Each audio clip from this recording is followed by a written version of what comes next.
is here and Vivern is here, so we definitely have a quorum. Welcome to this committee, Transportation Committee of Manhattan Community Board 4. This is October meeting, right? And welcome everyone. You know that we are on Zoom by some executive diktat somewhere, either the state or the city. And I think we will stay like that until the end of this year. And then we evaluate after that. As you know, we are, Janine, how many people are in the public right now? I don't see that. Oh. There seems to be 6 people in the public. 61? No, 6. Oh, okay. It's like, whoa. Another 28th Street session. And by the way, bravo to all of you for sustaining through that session last time. So we are, as you know, we are an advisory board. We make recommendation to the full board. The full board meeting will be, Janine, what date? The full board is always the first Wednesday of the month, so that will be November 2nd.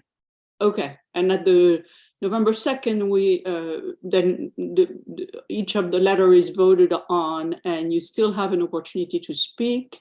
And the way we run the meeting here is that we have each presenter or a partner being discussed with the committee first, and then we open to the public, and then we regroup in the committee to vote or make a recommendation.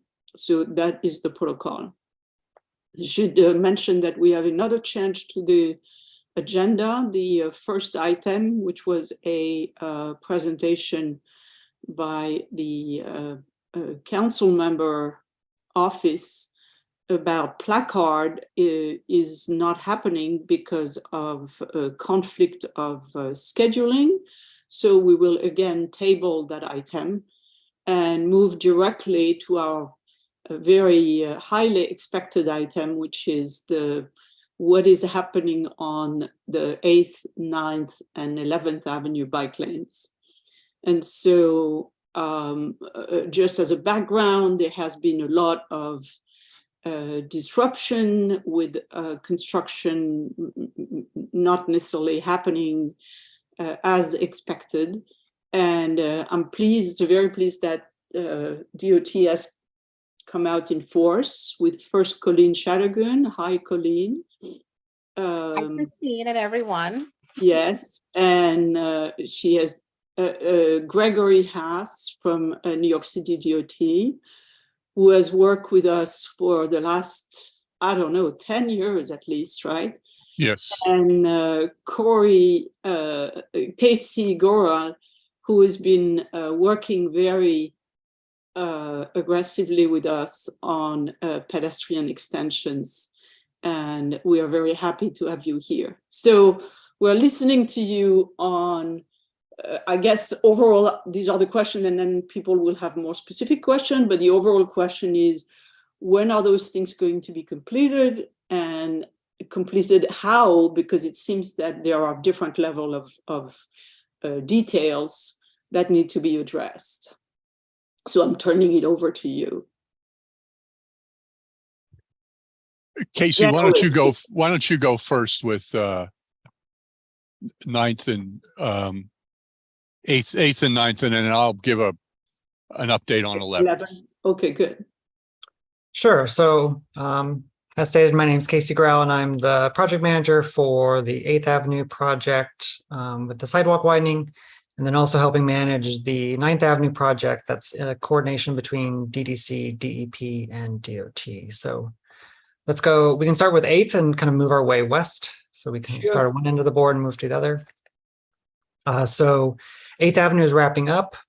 The last of the gravel, which is the temporary sidewalk, was being installed this morning when I was out on site. So that should be finished all the way up to 51st Street. So the project, all three phases from 31st Street to 51st Street are essentially substantially complete. The pedestrian surface is in, the green paint for the bike lane is in, and the vertical elements are all in. So no other major changes coming. And then I do want to flag. Oh, go ahead. Go ahead. I think maybe we should question one at a time, right? When once you finish reporting Sure. on one, we'll just. So you were going to say something about this one yet?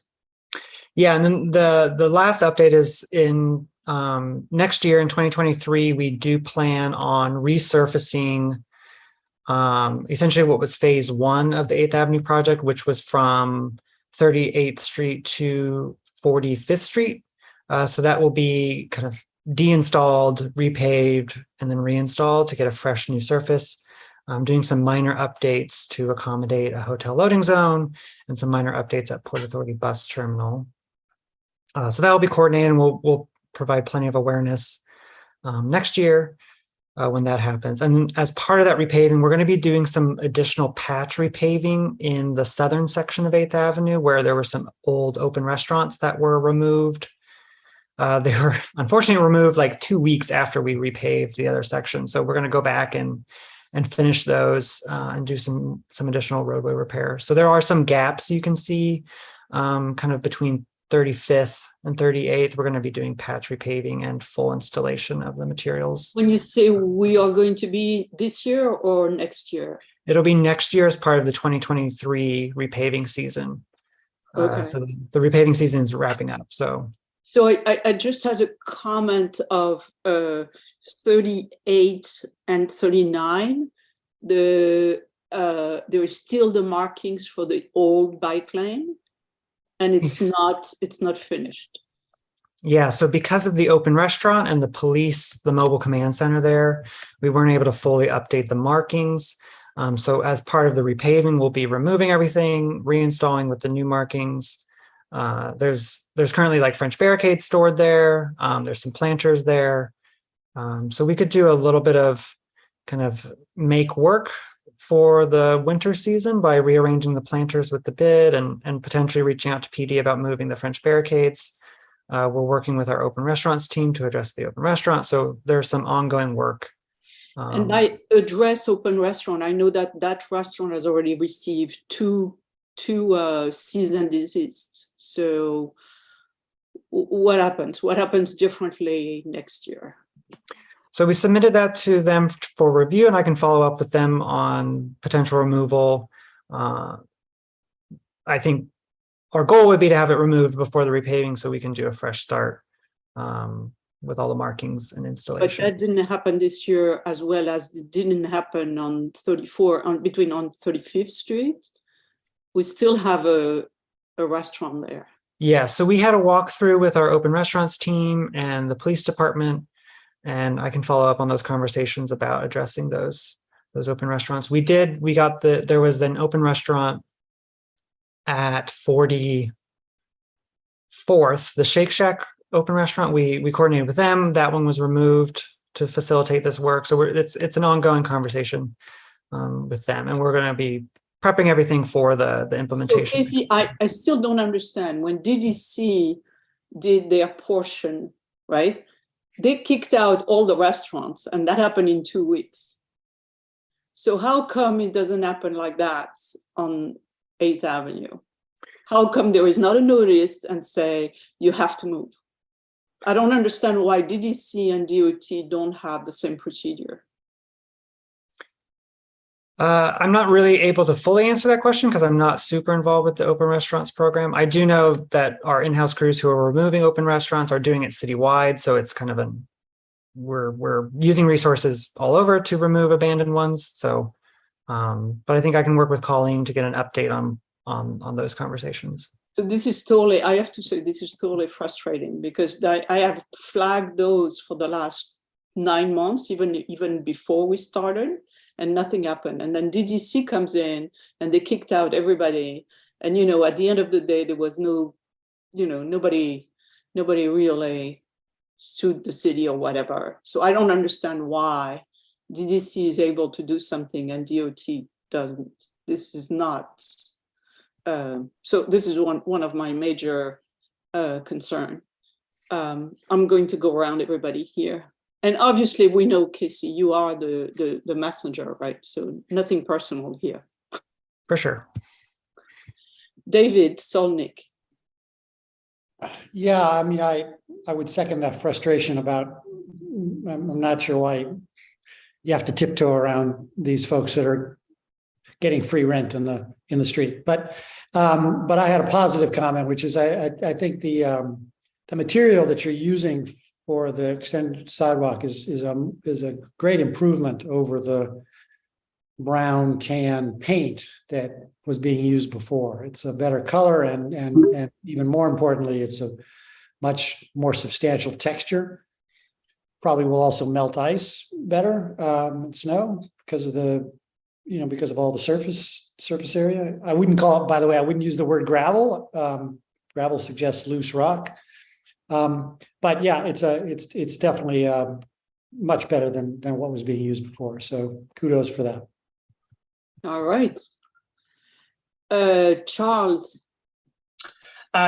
Thank you. Yeah, first I just wanted to say thank you for this project. I biked up and down 8th Avenue at rush hour this morning and this evening, and it was so nice to see so many pedestrians using the expanded space.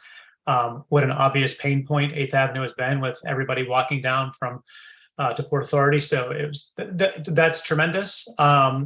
I second the restaurant thing, particularly the distinguished Wakamba bar is not acting very distinguished by having their shed there. So I don't know if I could just share a photo, Christine, if that's okay. Am I sharing? Yeah, you're sharing. This morning, there was a Yankee bus that was crossed the bike lane at the invitation of the gentleman who worked for the hotel and then parked in the new truffle paint. And then also a little bit further up on 35th Street, we had a personal police vehicle with a placard parked in the truffle paint. And I've seen that. I dropped my kid off at school on 47th, and I've been looking at all the new zones in the morning. And pretty routinely, I see trucks unloading in the new sidewalk zones. So I'm just curious what can be done to stop them. I know that on some blocks, like in 34th Street, there's a big barricade preventing presumably cyclists from going there because it's where the new lane starts. But could we, can the Times Square Alliance put out planters? Can they move one of their trash cans, something to block cars from being able to enter? Yeah, great question. And I think that's a good suggestion. So for the New Yorker Hotel, we're currently in conversations with the 34th Street Partnership about additional elements to keep buses out of the painted sidewalk extension there. So those are ongoing and we can follow up with them. I think in the northern section, I think we saw big improvements once we put in the additional delineators and vertical elements to reinforce the parking lane. It used to be more than just one per block. As the parking is so far into the roadway, it kind of feels kind of weird to park there. But since we've put in the delineators, there's been much more compliance. I do think in the northern section, it's still pretty open, and we are planning on reaching out to Times Square Alliance for planters to really make it feel like a sidewalk and pedestrian space. Is there required access for fire trucks or ambulances? Like, do you need to leave it open, or could you put a planter there? I mean, I guess you've done it in the 30s, so. Yeah, that's a great question. We submitted this to FDNY and they didn't raise that, although in other projects they do, if we are blocking that much space for ladder access, but they don't care as much when the buildings are super tall because they can't ladder them anyway. So I don't think there's a huge concern, but we might just want to double check, especially up near the firehouse. They might have a little stronger opinions up near 48th. One other thing to add to the vertical protection is fantastic. I wanted to particularly applaud the use of the flex posts in between the parking and the bike lane. It makes a world of difference, and all of the traditional protected bike lanes that are parking protected, you have the cars that start getting closer and closer and closer over to the bike lane, and then all of a sudden there's a door zone in the bike lane. And adding those additional flex posts, which I feel like flex posts are relatively useless in lots of applications, but this application, just to reinforce where the parking is fantastic. And then the hardened, I don't know if you call them plastic bollards or plastic barriers, but those are quite nice. My only question about those are, if you look at phase 1 of the project, there's a couple of stretches in the 30s where, 30% of those plastic posts have been destroyed by cars over time. They all look great in phase 2 right now, but I imagine in a year or two we'll lose some. So, was there a consideration of doing a Jersey barrier or anything harder? Is there anything we can do to fortify those barriers? Great question. I think there's kind of like differing opinions in DOT of like the use of Jersey barriers. They're great at being very good at protecting the bike lane. However, they are highway treatment. They do block pedestrian access. They're not permeable. So I think their use in very ped heavy areas can be a detriment to the pedestrian experience. I definitely agree that the ones on phase 1 definitely need a refresh, and we can submit a request to get those looked at. So I think it's always a balance between how permeable do you make it so people, someone getting dropped off in a cab mid-block can just quickly hop over, and it's not like a hostile environment where you have to walk down the road to cross over to the sidewalk. And, New York pedestrians are pretty gamey and they kind of want to cross where they want to cross. And it's kind of always like a balance between how much do you put up walls and how much do you allow permeability. So I think right now the quick curb, which is the hardened plastic delineators, is kind of our best option right now for those types of treatments. As some of the better bike barriers come online, so we're doing a pilot where we're researching those additional barriers. There might be more options in the future, but we're waiting for one winter to see what holds up and what gets plowed away. And so I think that will provide a bigger list of opportunities for items to use. Thank you. I wanted to follow up on what Charles was showing, the waiting area for the hotel. That little pedestrian island, which is floating there after the bike, the people park all the way inside that, and that could use, you see that island, which is right there, left of the gentleman there. Mm-hmm. You see that island. I think we should have vertical separation to protect that island, so that the cars and the taxi park on the outside of that and not on it. Because what's happening, and I've seen it 2 or 3 times, is that the taxi park on it, and then all the travelers with their luggage dismount into the bike lane. So therefore, right, exactly. Yeah, and so that speak to the New Yorker one like that, but not here, but like that. So I think we need another layer of vertical separation to enclose the truffle floating pedestrian island there, so that it's not used as parking. Yeah, so we're looking at additional elements there. We're working with the bid. We're in discussions of adding the wave delineators that are used in Herald Square to keep things more separate. Yeah. So it's kind of, those aren't like a DOT standard, so we have to have a partner with a bid to procure those, because they're not a standard DOT procurement. Okay. So we're having conversation with that. We can look at delineators on the island. I agree. We have delineators on the Port Authority bus terminal island, and those seem to work much better. So and then possibly relocating some of the planters that are there. So I think there's some options that we're exploring.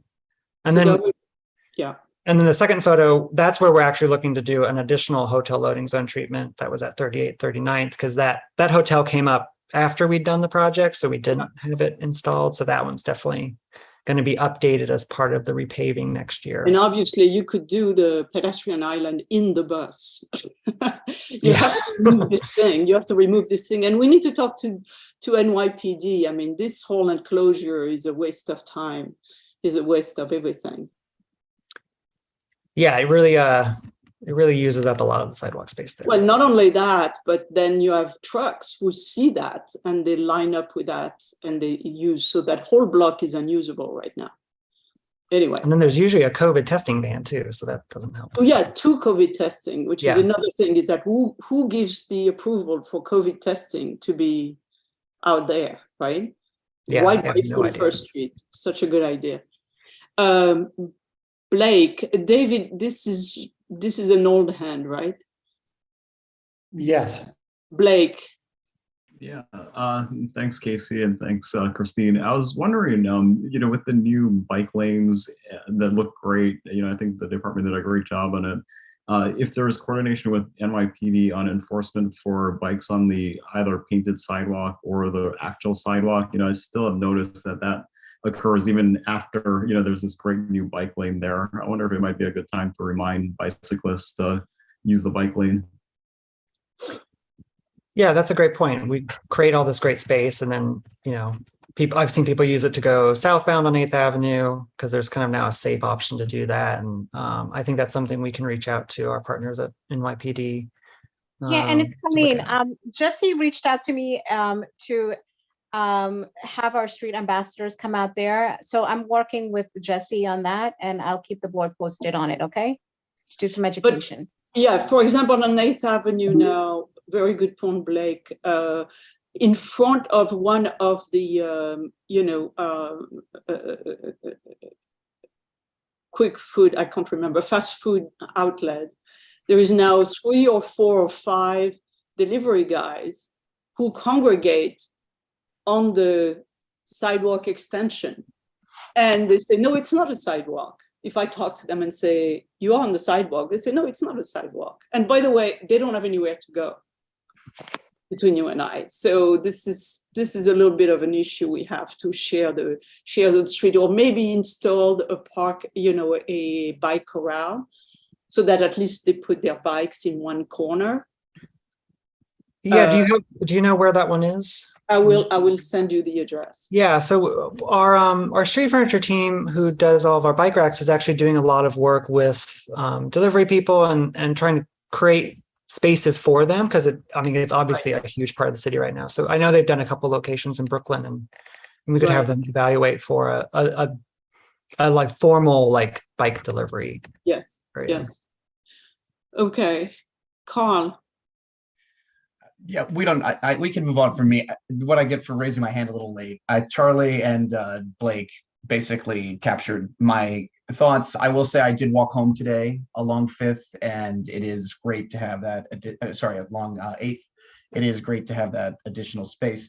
I was definitely struck by the amount of cyclists, though, that were weaving through pedestrians along that. And I usually tend to think people overreact about that kind of thing, but I was a little struck by it, especially the pedicabs. There were a lot of pedicab use because there's all this space now that they can easily fit down. So I would just like to echo Blake and Charlie's comments about competition and people getting crossing into the space. And along that point, Casey, just like you have a sign for bike lane with a bicyclist on the ground, could we think about putting a pedestrian sign on those areas, because people are not used to them, I don't know. I don't know if we have the ped symbols. We use them in the parks and such. I don't know if we've ever done it on a roadway. I definitely think with the new section, there's definitely an adjustment period. It unfortunately took us a really long time to install this project. I'm not going to deny that or sugarcoat it. It was a very long process. So our adjustment period is going to be also a little bit long as people get used to it. It's a very wide space. It's kind of crazy when I walk on it. But so there's definitely going to be a bit of a learning curve. And I think it's something we can evaluate to add. I think planters help. Planters make it feel much more like a pedestrian space. It makes it read more like a plaza. So that's like a design language I think the city's really getting used to. So I think there's some options we can do. And I do think the ped symbol at the entrances where the ped islands are is an interesting idea. And I think it's something we could consider. Okay. All right. And now Viren.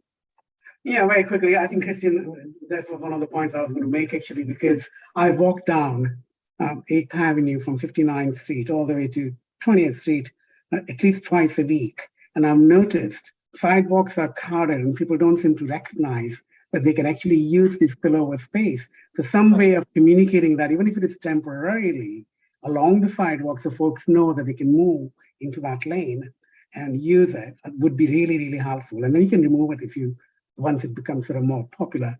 But two other points that I wanted to make is, one is, I don't know if you're already considering it, but some sort of a plastic barrier between the bike lane and the pedestrian lane would definitely help and sort of kind of alleviate the issue of bicyclists riding through this pedestrian lane, number one. And number two, southbound bike riders tend to use it a lot more than sort of northbound.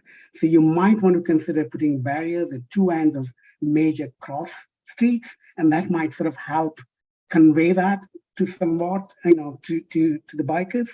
And a last thing that I want to mention is Christine mentioned about providing bike corrals for delivery folks.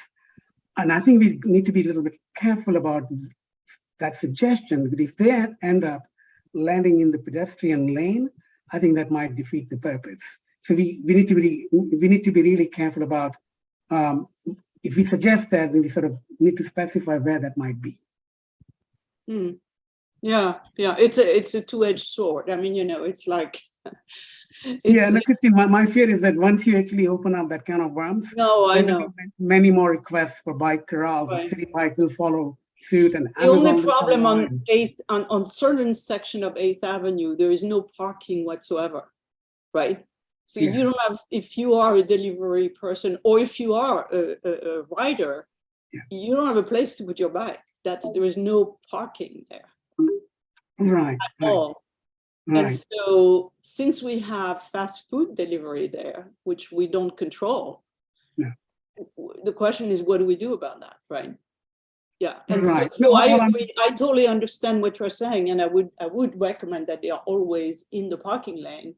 Yeah. But there, you look at it and you say, well, I don't know, where do I put it, right? Right. Well, Christine, what I'm saying is that if we have to weigh the sort of consequences of both, I would rather have them congregate than provide bike corral, and then Amazon comes by and FedEx comes by and UPS comes by, and then we have city bikes coming by, then the lane becomes narrow. That's all. Yeah. Very good. Okay. So we're swiftly moving to 9th Avenue. Sure. So I have to switch avenues in my brain. Work is also, I can only speak tangentially about the DDC work because I'm not super familiar with this. Not the DDC work. We are talking about below DDC. Oh, below DDC. So I haven't been involved with that project, so I'll kind of punt that over to Colleen, who I think has information on that section. Sure. So what is it that you're looking for, Christine? Tell me. Well, Colleen, I have sent information to, I think, Ed and you and Sean about all the problems we have on 9th Avenue. So 9th Avenue was resurfaced last year, right? And the result of the resurfacing was that the bike lane disappeared, and it was not reestablished last year. But now it was supposed to be reestablished this year. And what we saw is a patchwork of work. And some blocks are one way, some blocks are another way, and it's still not finished. And we don't see any contractors working on 9. So it looks like we are going to enter the winter again.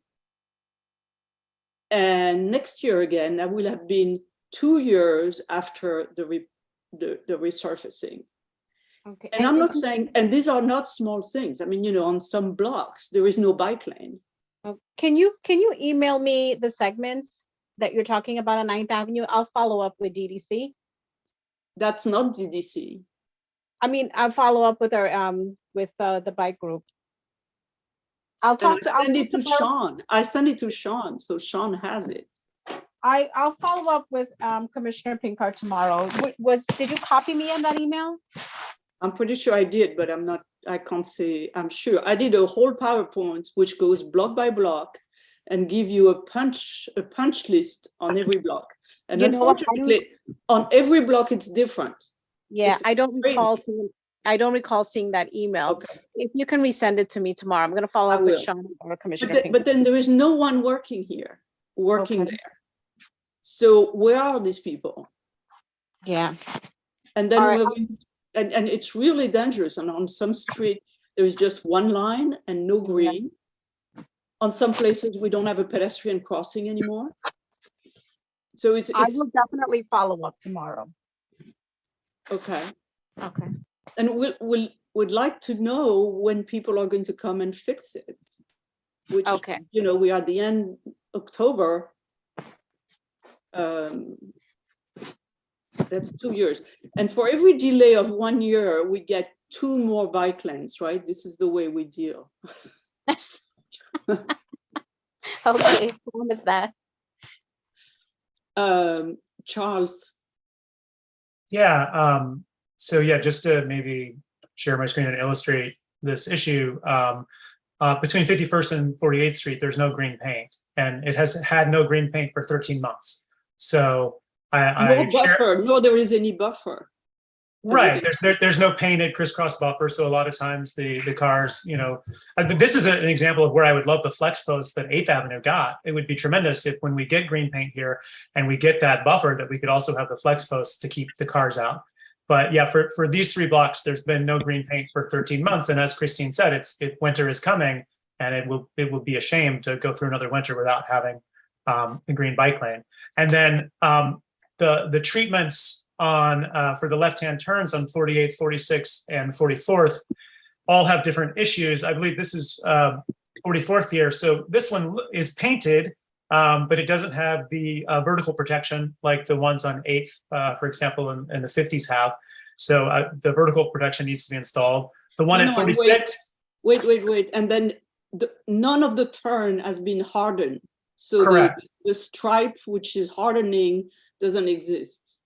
Correct. And there could be flex post as well. On 46th Street at Restaurant Row, there is nothing. I think there's intended to be one of these islands, but it is not there yet. And at 48th, it exists, but it's not painted brown yet. So these 3 are sort of all in different states of being incomplete. And it would be fantastic if it, could get completed this year. Right. And I have the same experience below 48. I mean, you know, I've gone block by block, and it's the same situation. Everyone is different. Yeah. If I could ask one question for the DDC portion of the avenue, I was noticing on 9th Avenue between 54th and 53rd, where we're going to get the sidewalk extension once the DDC work is complete.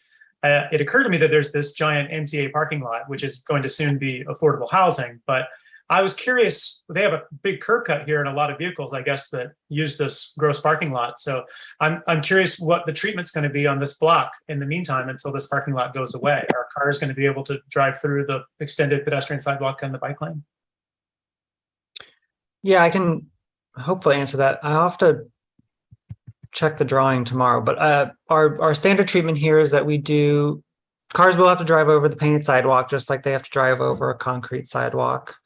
So you'd have the concrete sidewalk, you'd have the drop curb, there'll be the painted sidewalk. I'll have to check. Sometimes we do a double white, what we call double white return, where we have the double white like outline the driveway.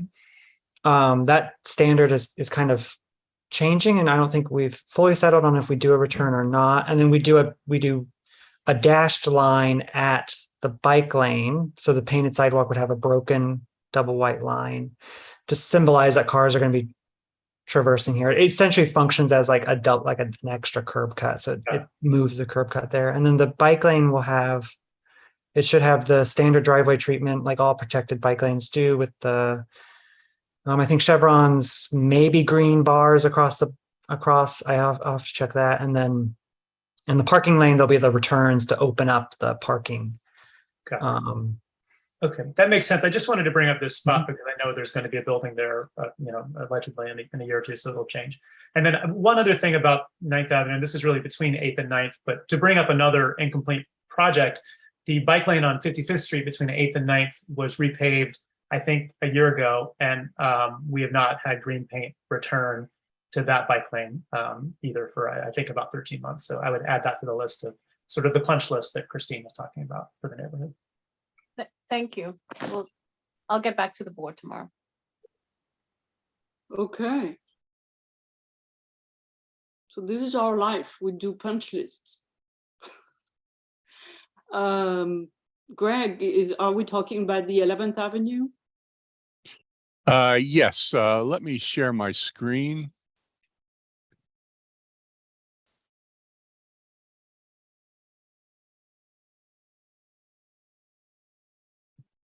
Christine, there are some people in the public who want to speak. Do you want to wait until the end of the presentations, or do you want to call them in now?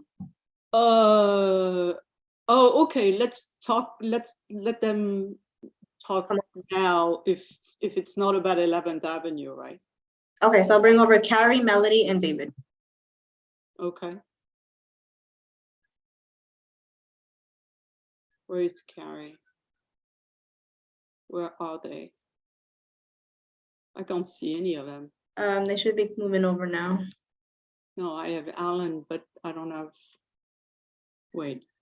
Melody's over.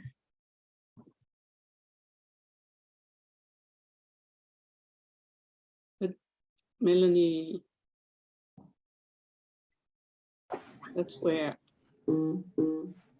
I think the So hands who's went away first? when you moved them Yeah, over.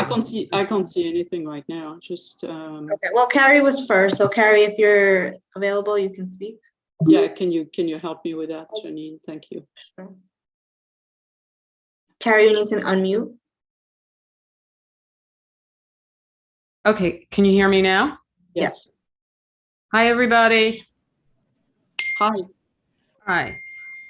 So I'm on this meeting because there's been a chronic ongoing issue on my block for as long as I've lived here, and I have tried all different routes to take care of it, and nothing has ever been done. And it's just gotten to the point that Carrie, what is your block and what is the issue?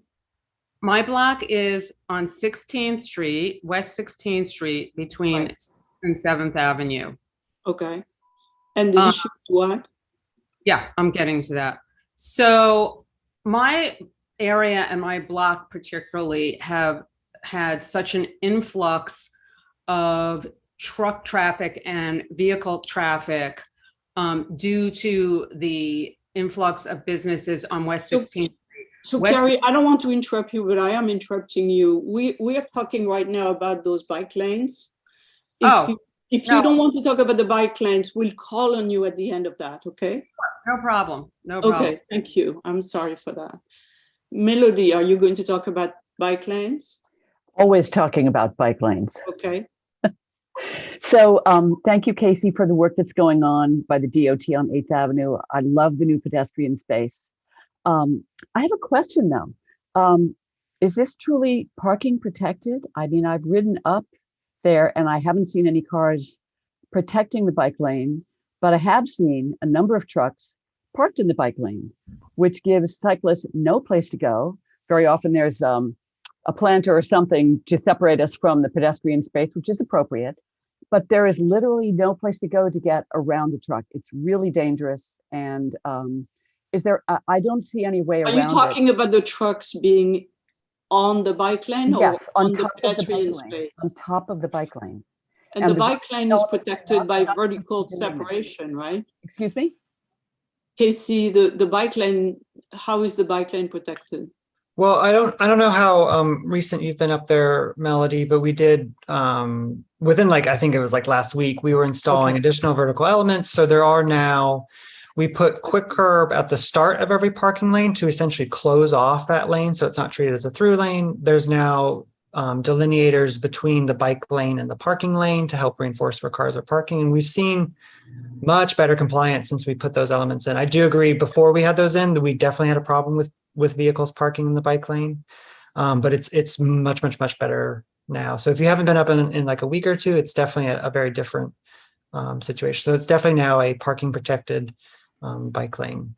Okay, thank you. I'm sorry to drag you through that again. It has been a very busy week and I haven't been. Okay, and Thank we you. have someone else. Yeah, I had moved David over, but I don't see him anymore. So Michael's next, Michael Harachi. Okay. Hi, everybody. Can you hear me? Yep. Thank you for all the work that you do. I've lived in the neighborhood for about 20 years, and I have seen the changes as snail pace as they may be. I will point out on the corner of 40th Street and 9th Avenue, that is sort of becoming a parking lot for NYPD cars. It's very nice. I don't know how long it will last. A lot of cars are parking in that little painted island there on the northeast corner of 40th Street and 9th Ave. I think like maybe a planter or something to block cars from impeding on pedestrian accessible space will really help. Otherwise, it's going to destroy the work that you've done so far. Thank you so much. So Casey, that's part, and Colleen, that's part of those punch lists that none of the islands on 9th Avenue have vertical protection. Okay. None of them. So that's a problem. Okay, Michael. All right, so let's do the 11th Avenue now. Okay, I'm going to share my screen. Okay.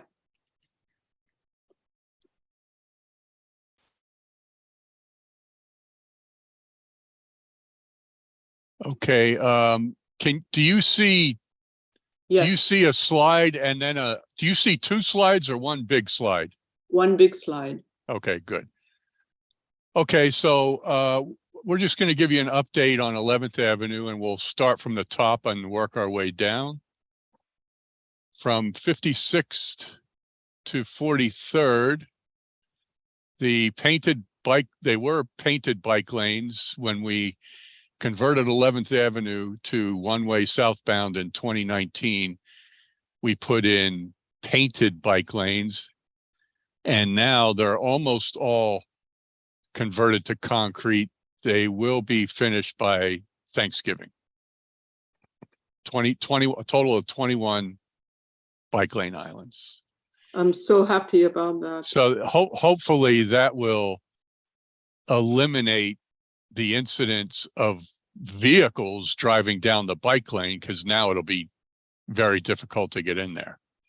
So let's pray that it solves that problem. Okay, from 42nd to 41st Street, there is an interruption of the bike lane. This is the way the lane arrangement looks now, and this is looking north. So these three lanes, which are on the left side from the perspective of the driver, these three lanes lead to the Lincoln Tunnel at 40th. And then you got the median in the middle, and we have Sharrows here. This is between 42nd and 41st. Next year, we're going to put a bike lane in instead of this turning lane. Oh, great. So that any vehicles that turn can turn from this lane here. So now there's still a very small interruption. The bike lane starts at 57th, and midway between 43rd and 42nd, it kind of ends for a half a block. And now it'll pick up at 42nd when we do this and go down to 38th. Okay, on 40th between 12th and 11th, I don't have a drawing to show yet, but next year we plan to convert that block, which is where the Quill bus depot is, to a red bus truck only lane. The Quill depot has complained that since we put the bike lane in, it disrupts their operations, and they've requested to ban cars. And right at the moment, NYPD does ban the cars turning from the West Side Highway onto 40th Street. They do that during the PM rush hour. We are working with the state DOT to change those big guide signs on the West Side Highway to make it clear that cars will not be allowed to turn northbound right from the West Side Highway onto 40th Street. So it'll be that one block of 40th will be kind of like 14th Street. Only buses and trucks would be allowed. And that involves changing quite a few big guide signs, even down as low as 30th and 27th. The message in the guide signs says that 40th Street is a way to get to the Lincoln Tunnel, so we're going to eliminate that. Okay, 34th to 24th. I'm going to show you now a previous plan that we all agreed to many, many years ago. And so did, who's the developer? The related companies. They were going to pay for all this. So in this figure here, north is to the left. And this is a plan for 11th Avenue that we agreed to, but it's been about 6 years. It would be 2 lanes in each direction, parking on both sides. There would be turn bays, and we would continue this all the way down to like 22nd Street. And every other block, because of the way the one-ways alternate, every other block would have a raised median, and then every other block would have turn bays like this. One problem with this is that on this section here, in front of Hudson Yards, we cannot have any planters whatsoever because it's a viaduct. So this drawing was made before our bridges group gave the edict that we cannot have planters at all on the viaduct. And also this plan here doesn't allow for a bike lane. And this was made a long time ago. Related agreed to it, CB4 agreed to it, but we think we can improve because, for one thing, there's no bike lane. So we have come up with 3 possible concepts for the section below 34th Street. Concept 1. Concept 1 would be maintaining the one-way, not to convert it to 2-way. And there would be and in this figure, north is on the right-hand side. North is this way. So there would be a bike lane on the right-hand side, the western curb, parking protected. So there'd be parking on both sides, which when I say parking, I really mean loading. 3 travel lanes. One of the 3 travel lanes could be converted to a red bus lane in the future. So anyway, that's one concept. Another concept is to go through with converting it to 2-way and have a bike lane on both sides and parking on both sides. The only problem with this is that there would only be 1 travel lane in each direction. So that's the problem with this. And also all it takes is 1 person to double park to really mess things up. And then the third concept would be to have the bike lanes on either side and just a 2-lane in each direction roadway. The bad part about this is there's nothing for the pedestrians. The other 2 concepts had islands for pedestrian refuge. This doesn't have any room for parking or loading, but it does have bike lanes in both directions. Now, we've spoken internally about this, and we think, and we're interested to know what you think, we think this concept is the best. Keep it a 1-way.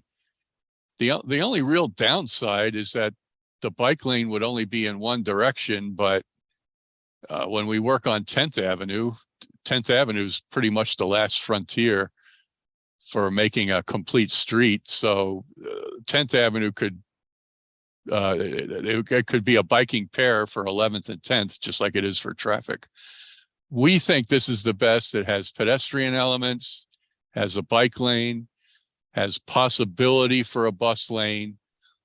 And there is enough room that these parking lanes are wider than normal so that if somebody does double park, they won't totally encroach up into the traffic lanes.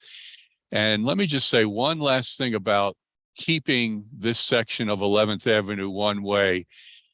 If we make this section of 11th Avenue two-way, I'm afraid that it's going to draw a lot of northbound traffic to the Lincoln Tunnel. Traffic that originates from the south, that's bound for the Lincoln Tunnel. We want them to use 30th Street.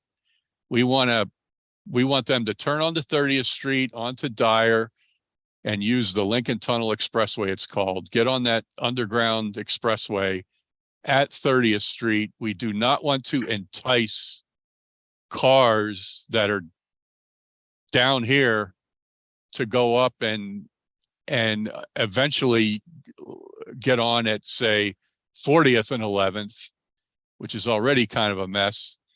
So that's another big reason why we think the one-way option, the one-way concept might be the best of all.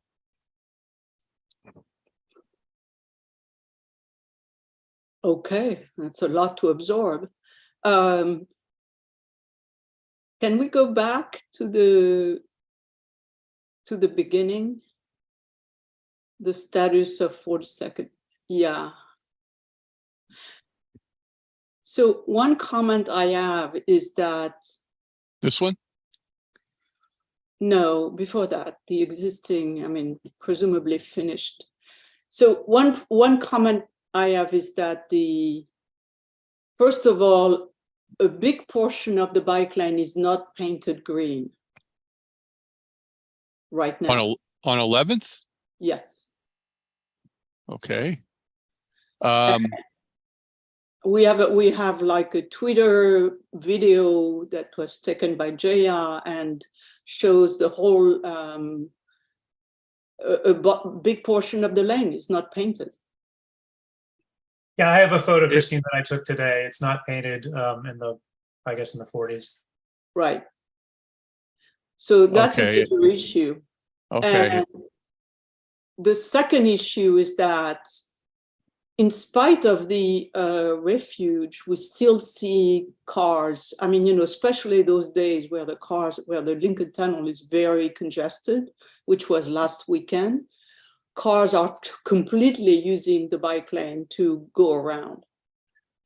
So I would say that first of all, we need to paint, but then second, we need something like vertical separation to prevent cars to get in, and or maybe a vertical, continue the vertical separation that you have for 1 or 2 blocks and bring it up 11th Avenue so that the Lincoln Tunnel cars are not overrunning everything. Okay, we'll go out and check on the. We'll send you the video. I mean, this is scary. Okay. We go out there and we monitor ourselves. We try to do it every other Friday. But okay, it was painted green in 2019. It might have got worn away from all the cars. No, it was resurfaced again, one of those famous resurfacing in June. And then since June, nothing.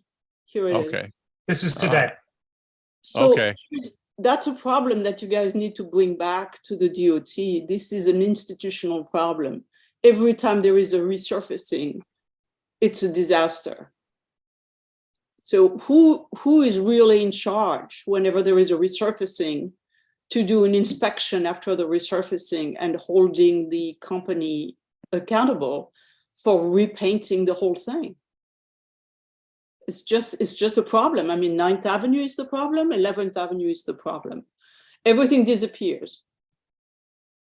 And no one is in charge, it seems. No, there is someone in charge. I won't mention his name, but we'll convey this. We will certainly convey this. And same thing on 9th Avenue. I mean, we're still not done. So that's one comment I have. And then The other thing is, I think that we need to really continue to refine the signals coming down 11th Avenue, so everybody is not packed down there, and further, so that, you know, there is less green signal to come down. Now, the second thing is that 40th Street, if you close 40th Street from the highway, that means going to put more pressure on 42nd Street. Where No, we the signage, we're gonna have the signage. Right now, there's no signage for 34th. We're gonna change the signage to, so that for cars and trucks, you got to take 30th. Excuse me, for cars, you got to take 30th, trucks 34th. Right now, there's no sign at all for 34th. Right. So we don't want them, we don't want cars or trucks on 40th. We don't want them on 42nd. Right. And we want the cars on 30th and we want the trucks on 34th. Fantastic. That's very good. I'm glad to hear that. So the signage will Right. emphasize that. Right. Okay. These were my two major comments on the existing stuff. We can talk about that later, but Charles. Thanks, Christine, and thanks for these updates on 11th Avenue. It's great to see all the progress, and all the concrete islands are fantastic. Yeah, that would be great to get the green paint in an area where it doesn't exist. I echo Christine's comment that I think now that the concrete islands are there, I think the cars traveling the bike lane has improved, but a car can still fit down that lane, and a car will go where a car wants to go when there's Lincoln Tunnel traffic. So some sort of vertical separation would be great. I appreciated the presentation on the idea of extending 11th all the way down to 24th. I would be partial to the 11th Avenue being one-way traffic with the protected bike lane in tandem with 10th. And we cannot wait to hear from you on 10th. That can't come fast enough. I was hoping maybe this month we'd hear about 10th, but please. Next month. Look great. Looking forward to the proposal for 10th. And I think, yeah, if we have 10th going north and 11th going south, as well as the West Side Highway being two ways, hopefully with an additional lane at some point, then that should be sufficient for cyclists. One thing I did want to mention is, as we're building new bike lanes, we should be building them for the future. And, you know, right now, perhaps the width of these bike lanes is adequate for some of the traffic we have, but as we want more and more people to get onto bikes, and as we have congestion pricing, it would be great to start seeing wider bike lanes. You know, I think there's one proposed on 3rd Avenue that's going to be 8 feet wide, which would allow for my child to bike on the right side slowly, and for someone on an e-bike to pass my child safely, you know, with a wider bike lane. And to bring back to the point we were talking about on 8th Avenue and the new bike lane with a lot of cyclists using the new brown pedestrian area, and that being frustrating, if the bike lane was 8 feet wide, perhaps that wouldn't be a problem. If cyclists could safely pass each other, you know, that would be one way to solve the problem. And then the final thing I'll say is we could definitely use some connectors to the West Side Highway between 10th, 11th, and 9A here. I was a little confused about what's going on with 40th Street. I assume the bike lane is remaining, or if not, bikes would still be allowed to use it. But I think— Yeah, sorry, the 38th and 39th Street bike lanes, they kind of come up 11th, and then it's a two-way bike lane on 40th between 11th and the West Side Highway. Which will remain. That will remain even with the new bus lane. Yes, that will remain. That will remain. So that two-way lane is a fantastic connection for the Hell's Kitchen community. And I think, you know, between 40th and 55th, I don't know that there's a connection to the West Side Highway, because a lot of the westbound streets, they dead end at the West Side Highway, and there's not an intersection there. So cyclists end up salmoning on the even numbered streets, or they end up riding on the sidewalk on 12th Avenue. So I think having an additional two-way connector somewhere else in the 40s would really be great for the neighborhood. Okay. Tina. Hi, thank you for your presentation. I just have one quick question. I heard, and I must have misheard, that there was an abrupt end of the bike lane at 42nd Street for a half a block or a block? Is that what you Yeah, said? let me, yeah, if I could, I'll show you what it looks like. Hold on. And we are looking to see if we can remedy that, but hold on a second. I mean, it sounds like a potentially very dangerous situation. It is. Do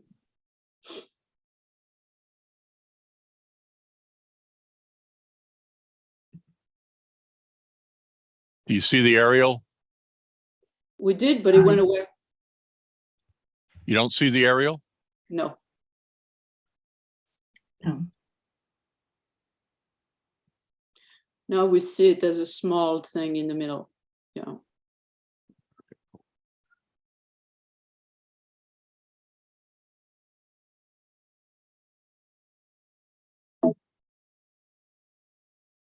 Did we lose you, Greg? No.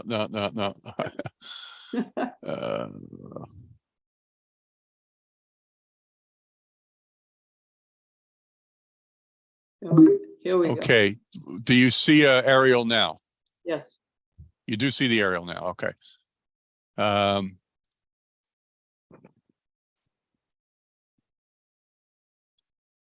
So the bike lane starts up at 57th, and this is 43rd. This is 42nd. Let me just, okay. So the bike lane kind of ends mid-block between 43rd and 42nd, and it will pick up here at 42nd, and then we already have it at 41st. So the half block that it's missing is here. So where are the bicyclists to go? They have to share the roadway. You can see the sharrows here in the turn lane. They have to share. They share the turn lane. We'll see what we can do. Maybe we'll make this a shared turning through lane so that the bikes can continue here. But we'll take a look at that. The half block I was referring to is here, where the bikes are supposed to share the lane with the right turning traffic.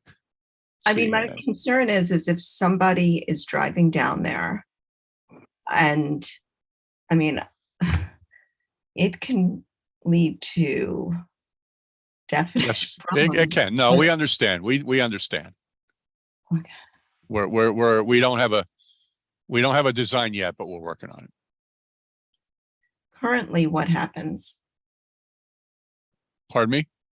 They just go, just like they do, and unfortunately, the cyclists are in that situation. Currently, the bikes they have their bike lane here, and then from here, this half block from here to here, they have to share this lane with cars, and then the bike lane will pick up on the other side of 42nd Street. Mm. Maybe there should be something on the floor, on the ground. You have turn only, and maybe you should have something else which says, share with the bikes. Oh, it is. We do have these markings here. Right. It's maybe that's a place where it should be a mix of yellow, green, and striped green, just as a message. But anyway, we'll like to see the design when you have one, right? Okay. Okay, who else has their hand? Viren. Yeah, just very quickly, I just want to reiterate Charles's point. We're designing these bike lanes for the sort of future, and the width has always been an issue, especially with e-bikes and e-scooters running around on the same narrow path. So one of the sort of suggestions or wish that I have is, since you're doing the 11th Avenue and you have 3 lanes, why not lose 1 lane and make the bike path wider, and even potentially delineate the sort of lane for fast-moving e-scooters and e-bikes? But Viren, I think that two lanes. The 3 lanes, one of the lane would be potentially for a bus lane. If we did that, that would preclude a future bike lane. And here's another thing that right at the moment, this is designed as a 6-foot wide bike lane and a 5-foot buffer. So there's 11 foot total between the curb and the parked cars. 11 foot total, 6 foot for the bike lane, 5 foot for the buffer.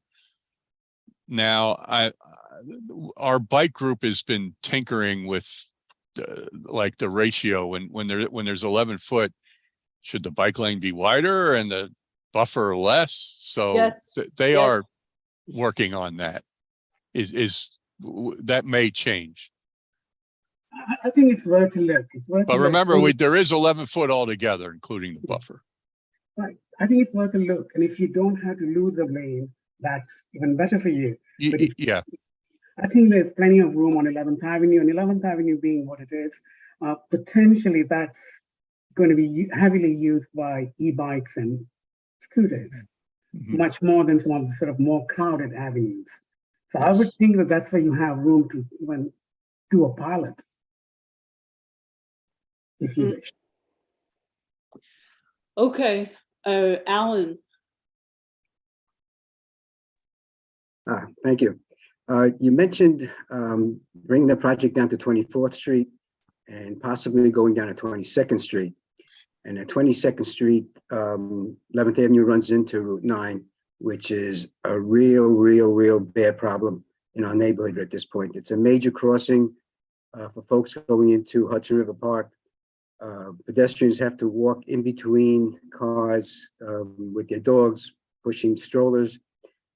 It's a real jam up, especially in the afternoons, especially Thursdays and Fridays. Has there been any coordination, any discussion with state DOT about trying to do something with this?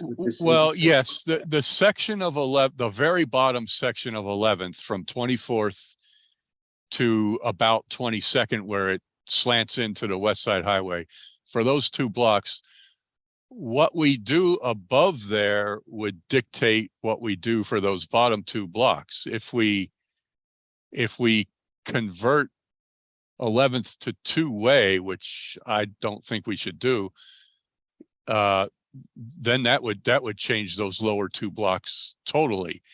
If we leave it 1-way, but with the design that I showed, again, we would handle it differently. And yes, we are aware of the problem between 24th and 22nd at the very lower end of 11th Avenue. But again, we can, we will show you more refined drawings of that lower section once we decide what the best way to handle it between 24th and 34th. Thank you. Just a general question for the other avenues. Any projects on the horizon, any street projects on the horizon below 30th Street going down to 14th Street for 8th Avenue or 7th Avenue that's in our district? Anything coming up? Because everything has been, above 34th. 7th has been, yes, 7th was recently done all the way down to Houston Street. No, there's been a lot of work done, on the avenues going down to 14. I was just curious if there was anything. Well, Alan, there is. 10th Avenue project will go all the way. Right. Okay. All right. Super. All right. Thanks. David. Yeah, just a small thing for your designers. My experience universally is that a 5-foot wide bike lane is a 4-foot wide bike lane, and an 8-foot wide bike lane is a 6-foot wide bike lane. I mean, I know when you're sitting over a drafting table or on a computer, you draw the nice, pretty lines, but you have to consider the actual behavior, and it's not going to change. It is not going to change. So you can't assume that what you've drawn is what we're going to get. So, and I think that's an argument for the proportion. I think people are a little less likely to do it on a green painted bike lane than they are on a hatched, which is kind of a hatched is kind of a DMZ. It's kind of anybody can use it sort of feel, whereas the green bike feels more like things are moving on it. But, in your design work, there's just no point in calling these an 8 foot, a 5 foot wide bike lane, 5 foot, because it just isn't. It's just, and like I said, you're not going to change New Yorkers' behavior on that. And there's no way to enforce an encroachment of a foot by a truck. I mean, no policeman's ever gonna give that guy a ticket, or an encroachment of, another 6 inches of these restaurant things, or it's just sort of an ooze that you have to take into account. Yeah, we're aware of that. We call it the effective width. The effective width is a little bit less than the width on the drawing board. And Greg, follow up to what David said. Is it the new standard that you're starting the paint 1 foot away from the curb or not? We've been doing that in some locations, but not others. So because I think it would be good to start 1 foot away and do the measurement that way, and then maybe add another foot on the other side, or 2 other feet on the other side. And now you have a usable bike lane, because on the left side, when you are close to the curb, there are potholes, there are all kinds of things going on, water, catch basins, and people don't use it, right? And then they move over. So yes. Removing 1 foot on one side and adding 2 feet on the other side. Yeah, we call that the shy distance. Right. Just like people. Yeah. I'm sorry, go ahead. No, that's it. I'm just saying that would be a better positioning of the bike lane, and make it a little wider, and that would improve the whole thing. Okay. Yes. And I think, generally speaking, using a vertical separation instead of parking protected is the way to go. I mean, the parking protected is like, I don't know who came up with this idea, but it's like asking the wolf to protect the sheep, right? These huge cars are supposed to protect you, but they are really not protecting you. You're telling them, hey, come here. This makes no sense. This is instinctively, it doesn't make any sense. We should make vertical separation everywhere, whether they are parking or not. I mean, we need to be protected from the cars and the trucks and everything. And the cars parking are not a protection. They are the enemy. I mean, that's my sense. Let me take a little bit of a poll on. Can you put up the option which was one way down? Okay, hold on.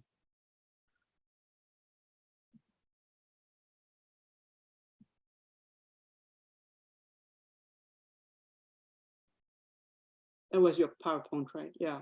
You see it? Yeah, going to where you were, the new options.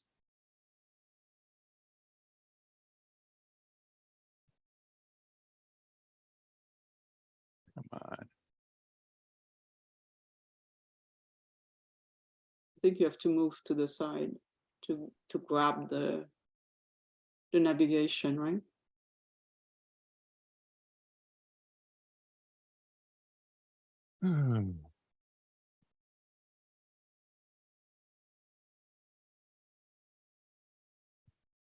Yeah.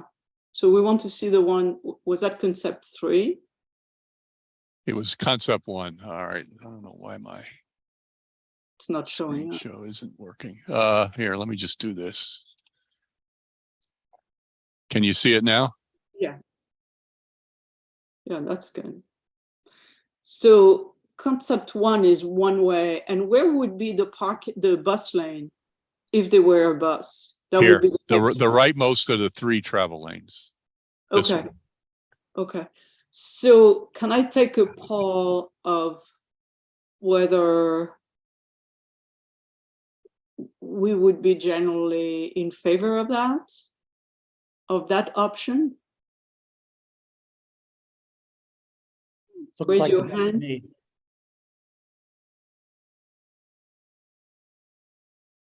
Yeah.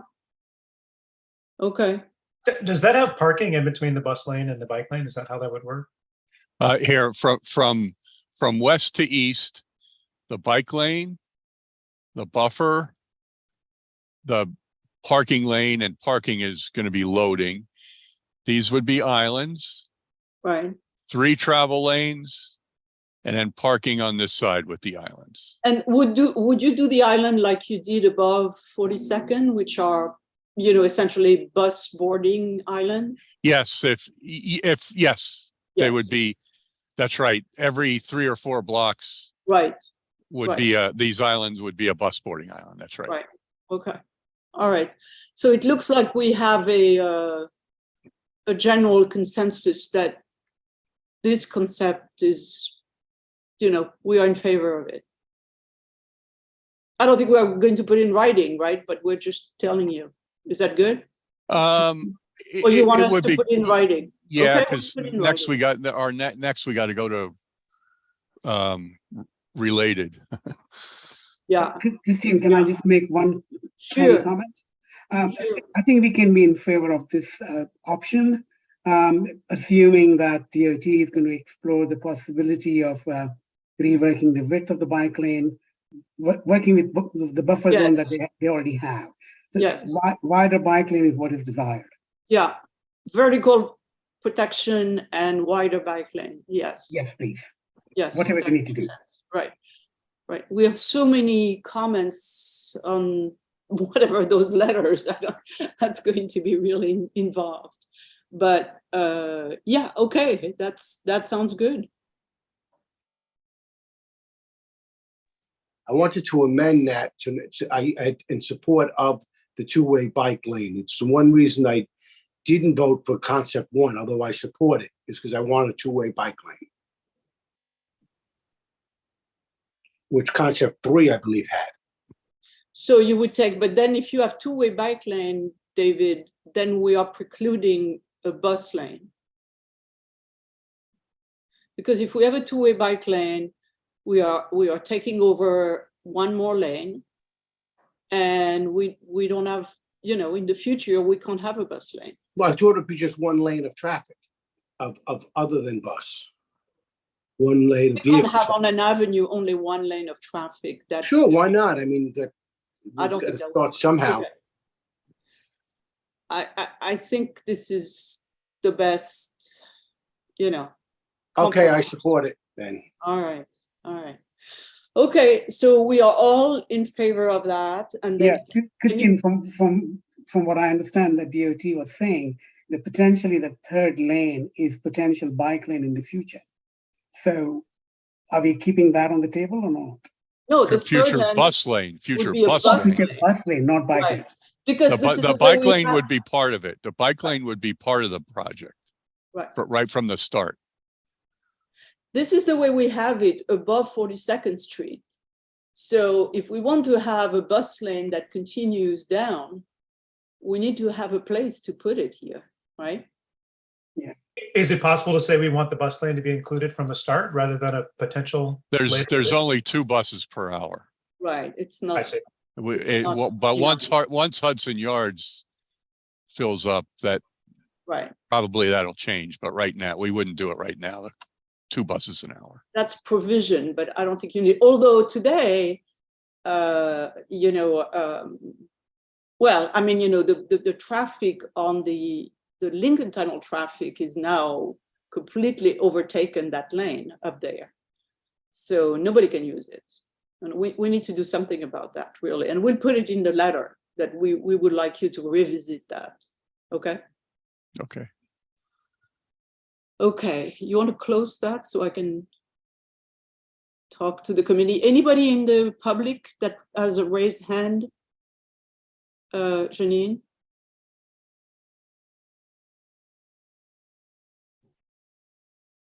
Sorry about that. I'm gonna bring over Michael. Michael, yes.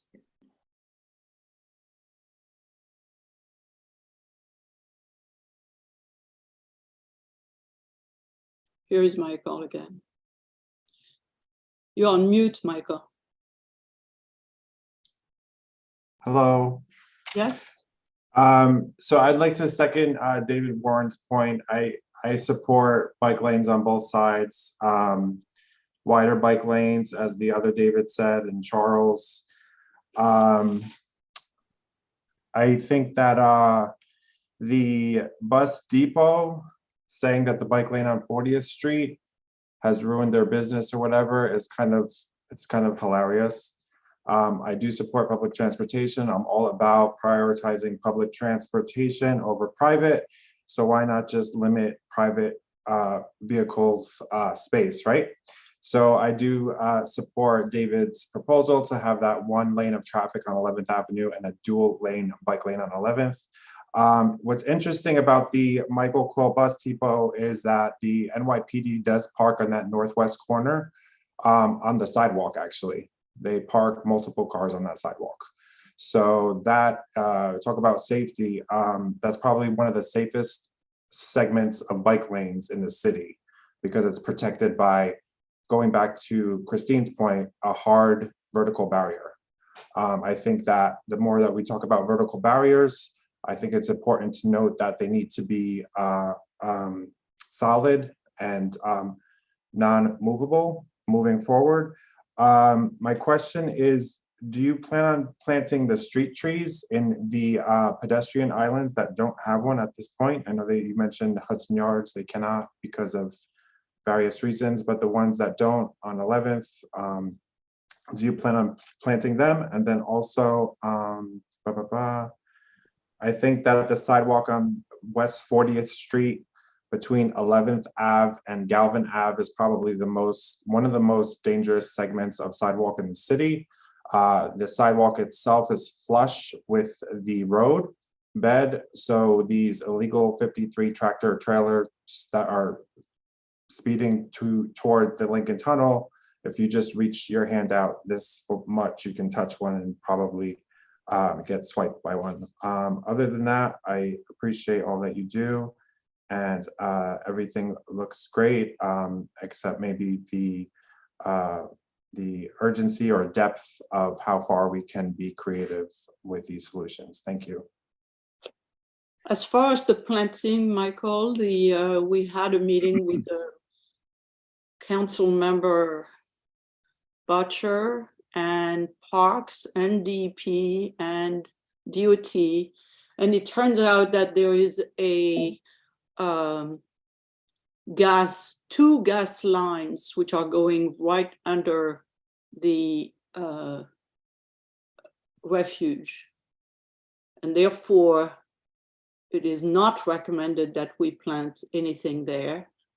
As a community, we need to brainstorm and see whether we can install things above that, planters above that. But and we should pick up that project at a point of time. But as far as going inside, it just doesn't work. It would be dangerous. Okay. So I propose that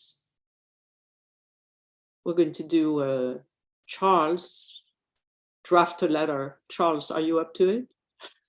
It'll be my first letter, Christine, but if you Your help first me. letter. You and I will write a letter, let's say together, on all the punch list, etc.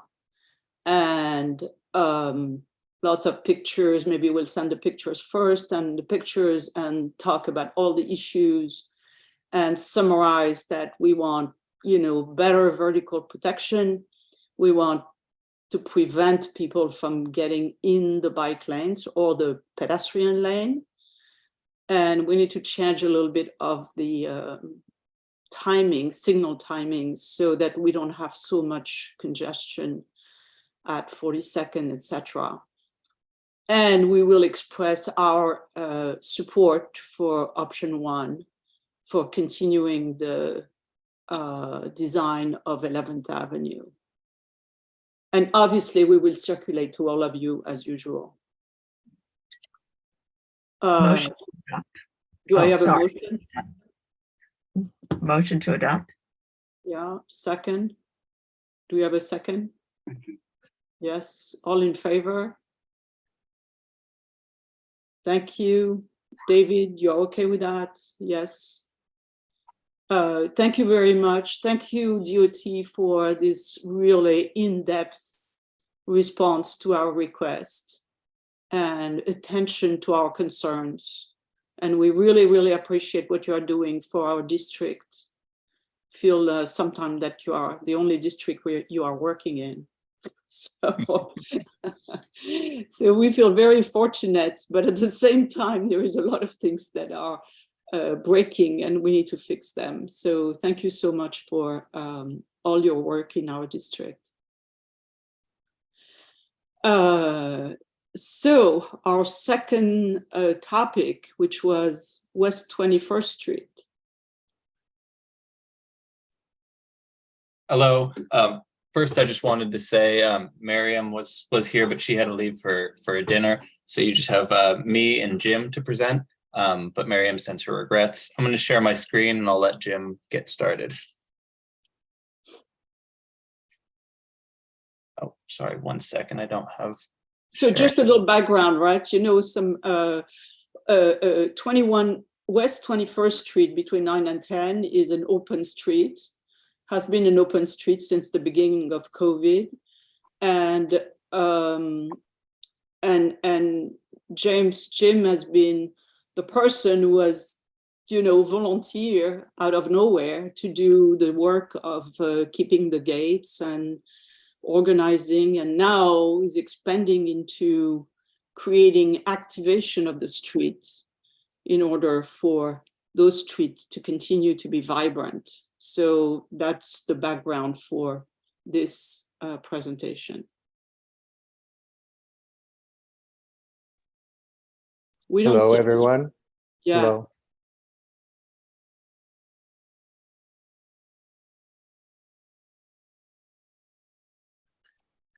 Hi, sorry about that. I had to quit Zoom to share, but hopefully it works now. Oh, that's sometime. Can everyone see my screen? Yes. Great. Jim, I'll let you kick it off. Okay, hello. This last weekend, we had the longest table event on the 21st Street, and it went very well. It was a beautiful day, and so many people showed up. So Miriam, who couldn't make it tonight, she first posted back in April this image on Nextdoor and about why can't we do this here if they can do it in Cairo. So she had about, it says 280 likes. So there was a great response for bringing people together and sharing a meal together and meeting new people. So I think we can go to the next one. Sure. Yeah. So at that point, like she had this great idea, and then with the open street, we were doing some programming, and she had put together some operas, and so this was a passion of hers for so long. So we decided to join efforts and really kind of start making it happen. And then with in middle of July, we set a small group that volunteers showed up, and we met and started to talk about how we're going to do this. And then it was shared on NYC Next in their community on their website, and the invite was sent out to other people to participate or you know, be involved or just to come. And then we sent out invites on Eventbrite, and we measured the street and we had it all happening, and thought maybe about 400 would be, you know, what would fit on the tables. And then so at that day, 400 people had signed up, and about 100 more people showed up. So it's an estimate of about 500 people for that day. It was fun. People were laughing and smiling and just relaxed, sitting back and enjoying, and nothing else mattered. They were just, you know, having a meal together, and they shared together. They came from different areas. I met some people from Jersey City and Staten Island came in.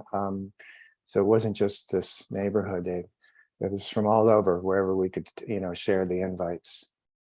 And then I think Jesse, maybe you I'm happy to take over from here. Okay. So yeah, so this effort was really a joint effort between the pre-existing Open Streets program and an organization that I was a founding member of with Miriam, who started this effort called NYC Next. which was basically trying to counter this idea that the city was sort of dead during the pandemic because the cultural lifeblood left.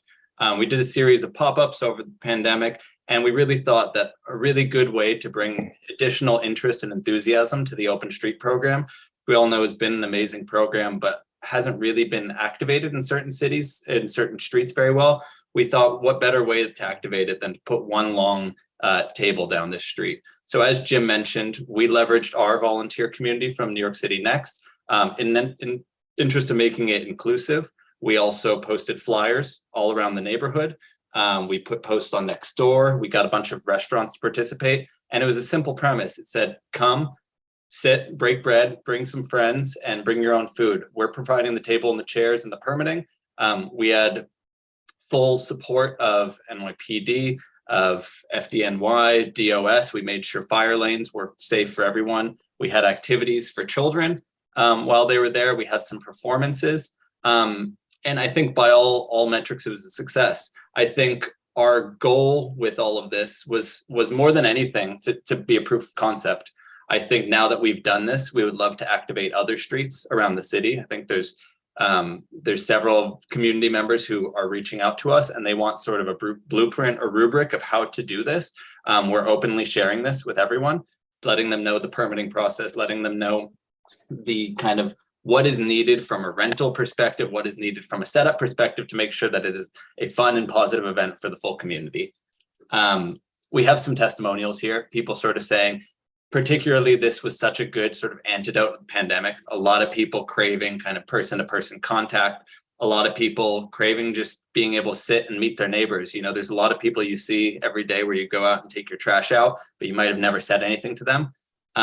Really amazing networking moment where you get to realize all the amazing New Yorkers all around you. Beyond that, because the event, you know, we could only reach maybe 500 or so people day of. We did some amplification on social media. We ended up having State Farm ended up posting on their Twitter about the event, which got quite some reach. And I think and we got some posts from Erik Bottcher and some other influencers. We think now that we understand how to do this, we think this is a really viable way to activate these open streets, particularly when we get back to the warmer months, as sort of a sustainable way to build community and kind of bring joy to people. We don't have really much of a, extremely formal presentation because this event actually occurred, last weekend. We were going to present last month to this board, but weren't able to make it on the agenda. So this is really more of a postmortem, letting you know how it went. Happy to answer any questions that anyone might have, and we hope to be able to do another one soon. I'll Yes. answer. Yeah. Jesse.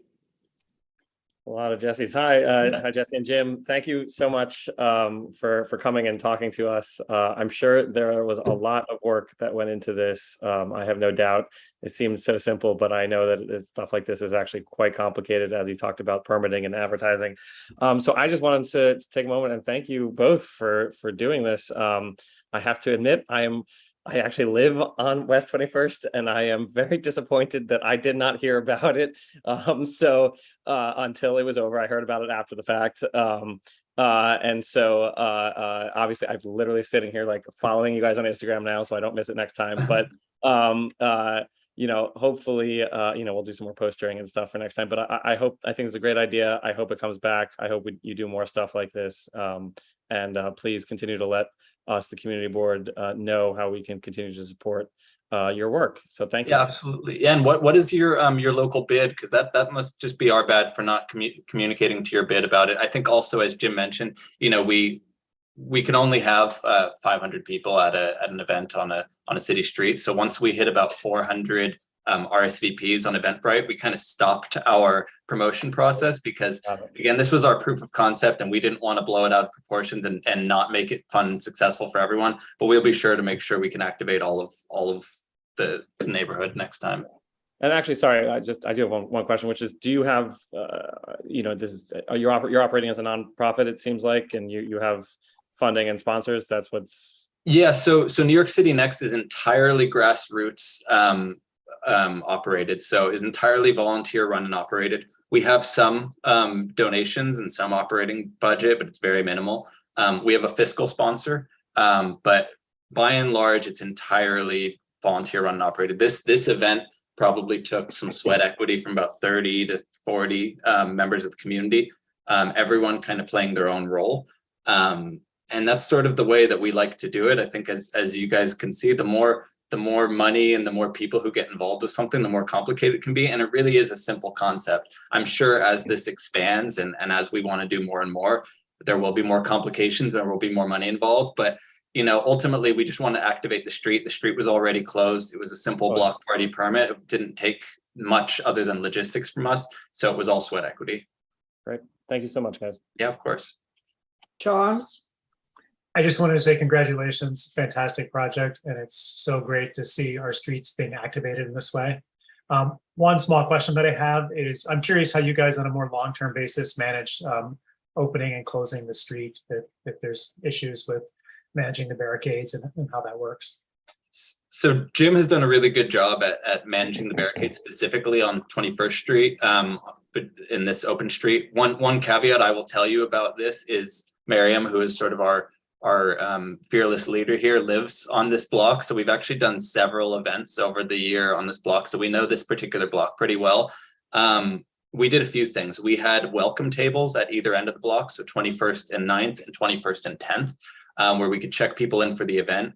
If an emergency vehicle had to come through for any reason, we had a volunteer who would move the barricade and immediately move it back behind them. Because I'm sure, as you know, once you move a barricade, it opens the floodgates quite literally and you can't close it. We also engaged the local police precinct, the EMTs, the fire department, and DOS. So they were all aware and around, and they were providing sort of day of support. You know, a lot can get done when you offer people sandwiches when they come on a nice weekend day. So it really was just a power of community. We tried to let everyone know what was going on. I think one big learning and sort of issue for us is, although we received our no parking signs weeks in advance, we couldn't really tow any vehicles. We couldn't move vehicles that had been there for a week. So the table kind of had to snake a little bit. We ended up finding a good way to push it to the side so emergency vehicles could come, but there was a big dumpster on the street that we couldn't get a hold of the owner, et cetera. So that was something that I think we're going to have to really think about the best way to do these events moving forward, knowing that despite the fact that there is no parking signs, some people won't notice or won't listen to them. But I think we were able to be creative and make a solution where we can still have the visual impact of the long table, but also first and foremost be safe and make sure we have the emergency lanes. David? Hi, yes, I perused your event. I showed up at the tail end and it was a marvelous event. And a great credit goes to you. In the future, I'd love to be a volunteer at some of your events, even if you know, in this neighborhood or within, you know, the 5 boroughs. I just think it's a great idea, and thank you for your innovative thing. I know they've done this in Paris and stuff like that. I've seen it, but you actually put it to the ground in New York, and you deserve a compliment. Any way I could help, as just a person, I'm just very grateful for what you've done. Well, thank you. Well, if anyone would like to get involved, nycnext.org would be the place I would point you to. We hope and intend to do many more events like this. We put on about 15 pop-up concerts in the height of pandemic, including a lot of Broadway stars gathering for the first time in the steps of TKTS steps of Times Square early in the pandemic, among many other things. So we're a group of very passionate New Yorkers who just want to get things done. And it's been a pleasure having the support of local government and community officials, et cetera, to facilitate this. But it really just comes down to people who really have an idea and a passion and want to make it happen. So we welcome and would love any support that we can get. So yeah, I would just point you to nycnext.org. Viren? Yes, very quick. Congratulations. I think it's a great program that you guys are doing on 21st Street. A couple of quick things that I would mention. If you haven't already done so, look up Pleasant Avenue in East Harlem. They've been amazing sort of work in terms of engaging the communities directly. So in other words, there are artists, folks who live in the neighborhood, and ours is the gallery district, and there are a lot of artists who live around blocks here in Chelsea. So you might want to kind of consider engaging them as well. And if you need any help, I'm happy to sort of extend. I'm not far from where you guys are. I'm on 20th Street, but I'm between 7th and 8th. So that would be one. I mean, the two quick suggestions: Pleasant Avenue, East Harlem. They have year-long sort of planning done for the entire open street program, so to speak. Second thing is that engage the artist community in our district, because we have quite a few of those. And last but not the least is step into some of the sort of businesses in the neighborhood for funding. Yes. So we actually, like Google and Facebook, for example. Exactly. So as far as the arts and business side, at least small business, the way we engaged them for this event was we had 3 performances. We had a string duo perform, we had a dancer perform, and we had a poet read excerpts from her book. And then what we also did, because we weren't providing any food, we had people bring their own food. We engaged about 6 or 7 local restaurants to sort of coordinate day of and pre-order of picnic baskets, so we could engage the local businesses, but also make it quick and seamless. Totally hear you on the sponsorship and sort of support from bigger businesses moving forward. Frankly, I think this sort of wrap up proof of concept deck, I think we're not crazy enough to do this 100 more times fully on our own. I think we would want to seek funding from someone else. I think the fact that State Farm posted this and their slogan is like a good neighbor, State Farm is there, it seems like an obvious fit to reach out to them and say, how would you like to support this in the future? The reason we didn't do it for this one is because I sought out a very simple street block party permit, and I know that for that you can't have any sponsorships, etc. So we're trying to do this as quickly, as easily, and by the book as possible, because we're really running against the clock here. Our intention was to kind of have a couple of months to plan this, and then the cold weather started creeping up on us, and we said, you know what, October 16th is really the only date we can do, so let's do one now, so then we can plan sort of a more holistic approach for a spring event. Maybe it's us putting on one in each borough on the same day and giving people a toolkit so they can all put on their own events. We don't know exactly what it looks like, but we do know that there's a spark here, and we know that we want to activate it, and we're very glad that we were able to do it while the weather's nice, and look forward to doing some other version of this when the weather's nice again. But yeah, very, very good points. So Jesse and Jim, thank you so much. I went to the event. It was just absolutely delightful. I mean, the energy in the street was incredible. The positive energy was incredible. Everybody was smiling, and I applaud your initiative, and thank you for giving that to the neighborhood. Oh, and thank you so much for having us. It's also just eye-opening seeing all of the work that goes on behind the scenes by everyone here. So thank you everyone for their work here. And thank you. Yeah. So I think we have now covered most of our agenda, and why I wanted to invite the person who wanted to speak earlier. Carrie? As a new business, yes. Okay. And then I think we have Tom as a new business, and then we can go to do the budget. Okay, Melody also has her hand up, so I'm gonna bring her over. I think Melody, right, Melody after that. Okay.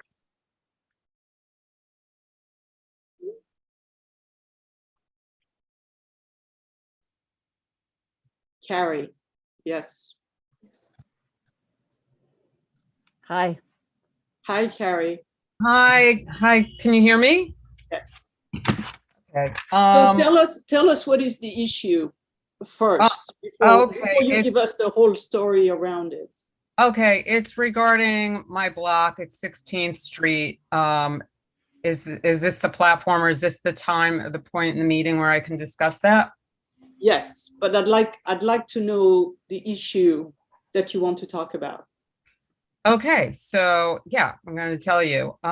So I live on West 16th Street between 6th and 7th Avenue. I've lived here for 20 years, and I want to address the excessive amount of truck and private waste disposal vehicles that come down my block when there's signage all over the block. Where 16th Street, starting at the West Side Highway, it's West 16th Street is a turnoff from the West Side Highway. It is especially now even more congested due to the restrictions on 14th Street to vehicles. With the influx of businesses on West 16th Street, which is Chelsea Market, Western Beef, Google Building, Maritime Hotel, Dream Hotel, Xavier High School, Union Square, Green Market, there is an excessive amount of truck deliveries and pickups and drop-offs for their, whatever, linens, flowers, food, etc. And they come barreling down the street. I can't even describe to you how many trucks have come down here when there is 3 signs on the north and southeast corner of 16th and 7th Avenue, as well as 16th and 8th Avenue, that there are no trucks anytime except for local deliveries, which to me would be an Amazon, a FedEx, a UPS. My particular block has very wide sidewalks and narrow streets. So God forbid there's somebody double parked, say like an Uber or a Lyft or whatnot, the trucks can't get through because it is a narrower street, causing major honking and things of that nature. It's been very difficult living here, and the quality of life has gone south. There's major sleep disruption, increased levels of stress, and with us working from home these days, there's also on 7th Avenue a turnoff going southbound on 7th Avenue on 16th Street. So with also, let me just add, on the block, in addition to being a narrow street, there are 2 speed bumps on there. So when these trucks do come barreling down at speeds that I can't even describe, and because of the weight of the trucks that are not even supposed to be on the block, it is even that much more noisier because they're going over the bumps and they're very, big trucks. So I've reached out to the local precinct. I've reached out to Community Board 4 to see what can be done. I've spoken to intermittent traffic control because there's no enforcement of these signs whatsoever. I would like to see, recently I've been talking to somebody from Erik Bottcher's office about installing a camera on 7th, because I think that would be the only deterrent. The police force has told me that they don't have the manpower to sit there, on our block all day, every day, 5 days a week, Monday to Friday, to be ticketing trucks that are illegally coming down the block. And it's just, I am so grief-stricken about this that I've actually started looking to move and not live on this block anymore, because it is affecting my central nervous system. And I'm not exaggerating. It's just, when you're not having a quality of life and there's such noise and pollution that we have to deal with, I'm just hoping that maybe somehow you guys can intervene and help out with this, problem, because I've been advocating for years for, with the DOT to reroute the trucks so that our residential block, when you start from the West Side Highway all the way down to 8th Avenue, is mainly all commercial. And then when you get from 8th down to, say, 5th, with the exception of there's a temple and there's Xavier High School, which also is all the buses that, has coming down from them.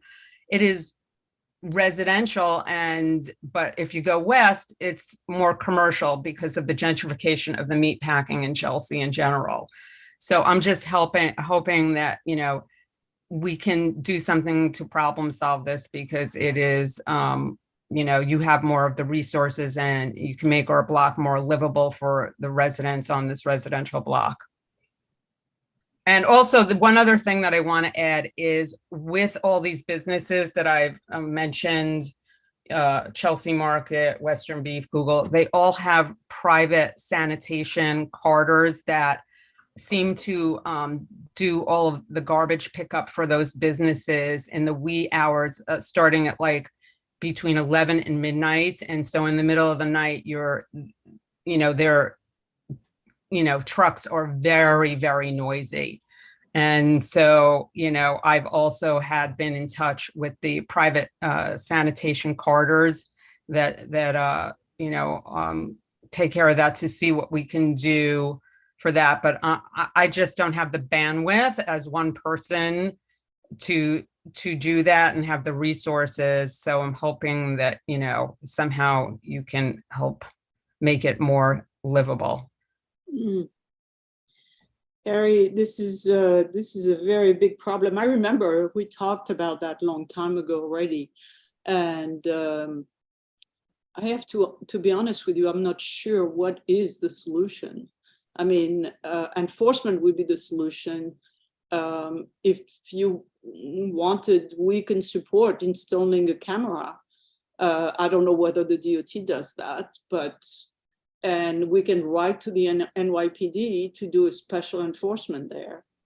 That would be amazing. I think a camera would be somewhat of a deterrent, because the signage is not any deterrent. I can screen share with you the signs that are on the block if you want to see it, but no, that's fine.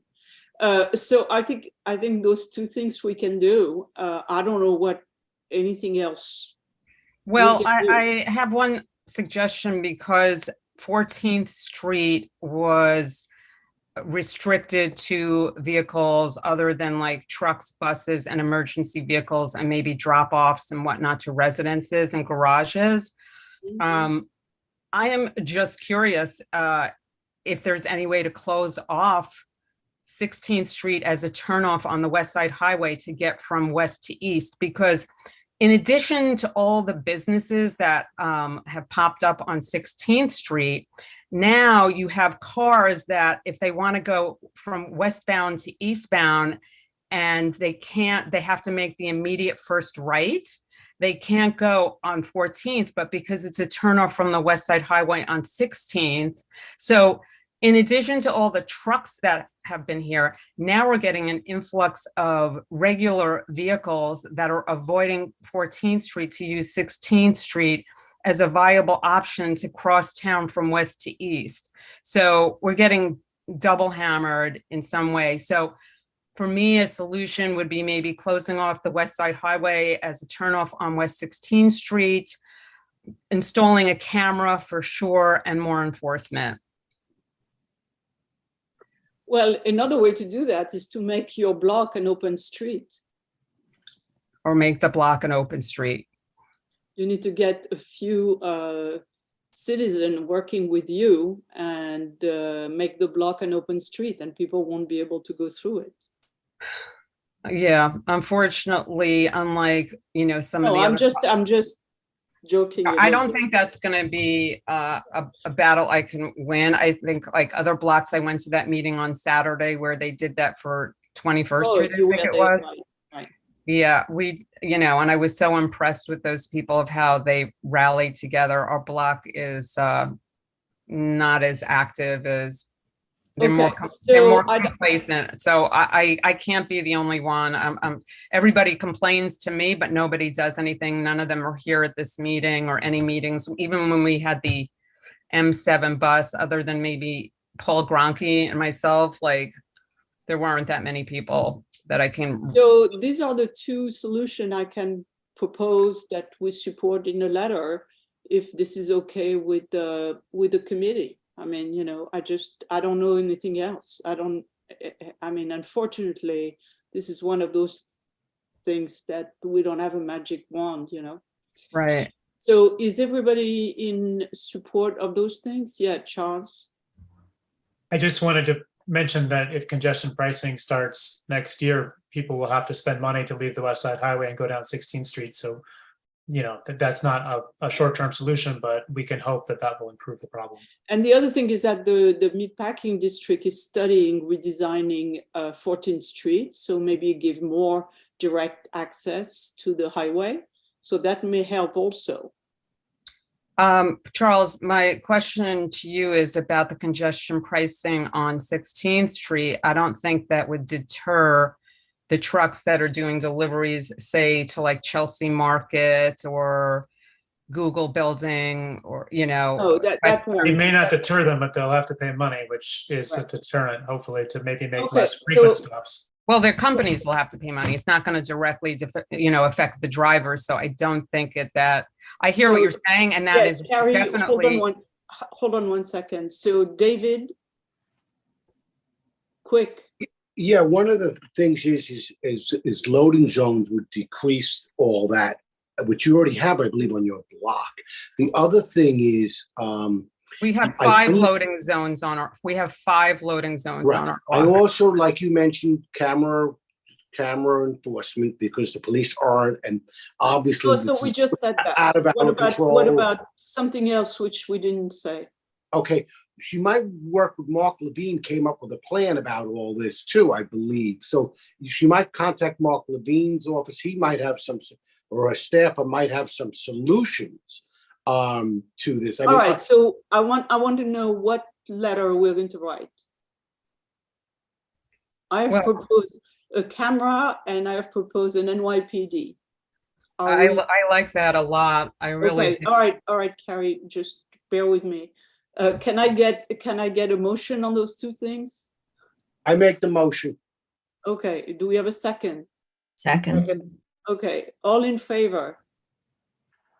All right, so Carrie, we're going to write that letter and hopefully that's going to help. Thank you, everybody. Thank you. Thank you. We appreciate it All from right. the bottom of our hearts. Hopefully it'll Yes. make it a more livable and increase the Sure. quality of life on this block. Thank you. Thanks. Melody, you are next. Hi. I'm here to report back on the community visioning workshop that we had for the redesign of West 22nd Open Street. So you have 5 minutes. Okay, I won't take all 5. It took place last Saturday at St. Paul's Church. We had a good turnout, about 60 people, and the workshop was very successful.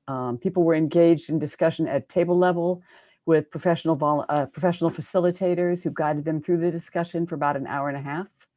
There was a handful of rabble-rousers who wanted to turn this workshop into a public hearing on open streets, but we reminded them that this was specifically a workshop to improve street design between 7th and 8th Avenues on West 22nd, so that it works for residents, business people, and tourists. And ultimately, everybody worked towards that goal. We remind them that a public hearing on the street could be held at the community board level. Slideshow presentation highlighted photos of people enjoying West 22nd's open street in the 2.5 years prior, up to and including the day of the event. A special shout out to Pamela Wolf, who participated by giving historical narrative of what Robert Moses did to West 22nd by removing 3 feet from our sidewalks from 7th to 10th Avenues in order to turn it into a highway connecting it to the old West Side Highway. In addition, at the 11th hour, there was a discovery that in 1982, the Project for Public Spaces had a DOT CB4 approved plan that mentions the West 22nd Street project for restoring that space by widening our sidewalks with bulb outs at the intersections. That project was never funded because it relied on the block associations to pay for insurance for that restored space, which sounds kind of amazing. The Project for Public Spaces stepped up at the last minute and gave us the report. All the data from this workshop was presented, collected, and will be photographed and put into a final report as raw material in an appendix. Analysis will be in the body of the report. Work has just begun to formulate how that report will be created, and we'll come back to update you if you would like. We'll be working closely with CheckPEDS and the DOT. Thank you.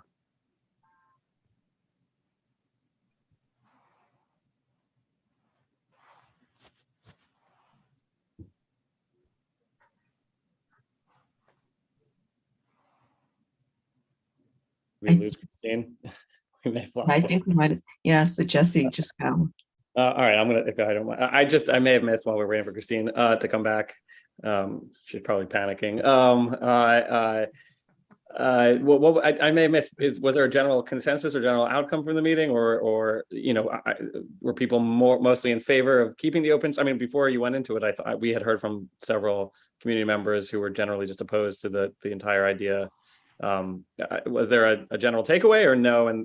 Or I need to wait for the report and I'm asking too early? Well, it was not a public hearing on open streets. It was set Right, up no, as a specifically workshop. specifically on that street though. Was there a? Yes. I mean, So it was a workshop about how to improve the open street. So there were many ideas. One was, since we have a garage on the block, a chicane to slow down traffic. Over a year ago, I had undertaken a survey to see what people on this block wanted the most, and huge percent wanted more greenery, and the other percentage that was the biggest wanted 5 mile an hour speed limits, which are very hard to enforce, Yeah, as you can that's imagine. yeah. They're suggested, but they're not really enforceable. Yeah. So a chicane was one way to do that. I would say generally the consensus was that the barricades are a pain in the ass. And I would say that that is true of people who love the open street or who don't love the open street. They're difficult and they've caused a lot of a controversy between drivers and just people moving the barricades on the street. So that came up, and various solutions were proposed. And the report will be done by around December 15th, I believe. Oh, wow. So we'll be updating CB4 on that. I look forward to it. Those sound like some creative ideas. So yeah, no, it was really great. Cool. I see Christine is back as one of the attendees, by the way. I don't know if she can be moved over. Thanks, Jesse. I just moved her over. Great.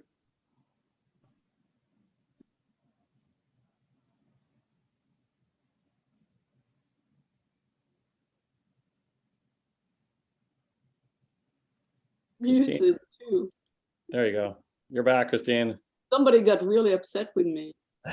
Just kicked me out. Okay, all right. So thank you, everyone. Just letting you know that Joseph Newhouse and another attendee has had his hand up, just so you know. Oh, okay. Let's bring Joseph over. I'm bringing over Joseph and Eric. Okay. Before we move to the budget. Yes. Hi, thank you very much. I wanted to speak on the 22nd Street event that Melody just spoke about, because I did think it was a little bit of an unbalanced presentation. And I was there, of course, and there were 8 working groups that were part of this revisioning. And there was no question, there were a number of people who were vocal about wanting to end the closing of the street to traffic, primarily because of the existence of a parking garage. But everybody participated and did the analysis in the format that the organizers wanted to, which was a SWOT analysis. And there were 8 working groups, and 7 of the 8 working groups highlighted that the closing was a very negative aspect of the current situation and that should be changed. There are all kinds of suggestions that came out of the meeting that from all the groups that did not involve closing the street to traffic. But I think there was a very strong consensus. And as I say, 7 of the 8 groups thought the present situation was a very undesirable one. And that one that is not sustainable in the long term if you have a parking garage where you're going to have several dozen cars going in and out of the street, and opening and trying to close that barrier. A number of groups also highlighted the parking garage was a valuable asset in the community in this parking short neighborhood. So, I do think that this committee needs to address or should address the present situation and how to alleviate what has become a significant source of tension in the community. I'm not asking for any action now. And a number of us who feel similarly are planning to approach this committee in the near future, but to try to get formally on the agenda rather than just to raise it at the end in a new business situation. Thank you, Joseph. Jesse, I want to say that I think your comments are not that far away from the other comments. We heard that the barricade was a major issue, and you raised that as well. So I think everybody is reporting the same thing. I guess I just wanted to quickly just ask Joseph, by the way, we were former colleagues. You might not know Joseph at Sullivan and Cromwell, but are you concerned that the report that will be issued in a couple months will not have the findings or takeaways of the various working groups? Are you concerned that it'll be biased, or can we wait? My question is, can we wait for that report and see what comes out, see what the ideas are that are suggested in there? Is that? Well, I mean, I am concerned, to be very frank, but I don't know really what's going to happen. But the overall thrust of the organizers is that the present status is wonderful. The presentation that, in fact, Melody gave at the beginning of the session was, that it was just lovely and everybody's using the space. And frankly, most of us think that no one's using the space, and that this is sort of a private front yard for those who live on the space and on the block, and that it's unfair. So yes, I am concerned about what the report's going to show. And whether you should wait for the report or wait for us to come back to you, let's just see how we can get organized and come to you with a proposal. I do think there's going to be a proposal to try to find a way to reopen the street to traffic, and not wait until 3 or 4 years from now when some huge new design is put in place with new construction, because the closing was something that I think the neighborhood accepted during COVID, but is really not acceptable at this stage. Thank you very much. Thank you. So I was at that meeting as well, and I would agree that the barricade was a major issue from everybody we heard, and everybody put their comments on papers. And I would say I know the organizers, and I have faith in their objectivity and in wanting to be good neighbors. So I think I'm not very concerned about that as you are, Joseph. But because of history of how they have behaved in the past, and I just think that waiting for everybody to have their input is a good way, and it was reported properly. And so I'm anxious to see what's going to come out, and maybe more participation. My only concern is that the report is a long-term plan and we have a short-term concern. Yeah, I understand. Erik. Hi, Christina. I'm on a public thing. Hi, everyone. Is it okay to move on to a new topic? Yeah, but like 3 minutes, because we need to discuss the budget. So okay. Sure. So I wanted to thank this committee. Back in 2019, you all wrote a letter asking for higher idling fines for trucks and buses. They've remained a huge problem. There's record numbers of them on the roads, idling, destroying our air, which is quite bad here. Recently, last month, Julie Menon, the council member from the Upper East Side or Yorkville, took your suggestions and made it into a bill, Intro 684, and it's already achieved co-sponsorship support from 29 out of the 51 council members. It's in the top 5% most popular bills right now. And just very hopeful it moves forward and we can do something about this pollution problem. It's obtained support from doctors groups. It's obtained support from Christine. So we're very, very hopeful. Won't take up any more time, but thank you for the suggestion, and it looks like it's moving along. Okay, thank you so much, Erik, to take care of our clean air. So I want to move on to the budget and give you a 5 minutes presentation, and then get your comments on the document we have discussed.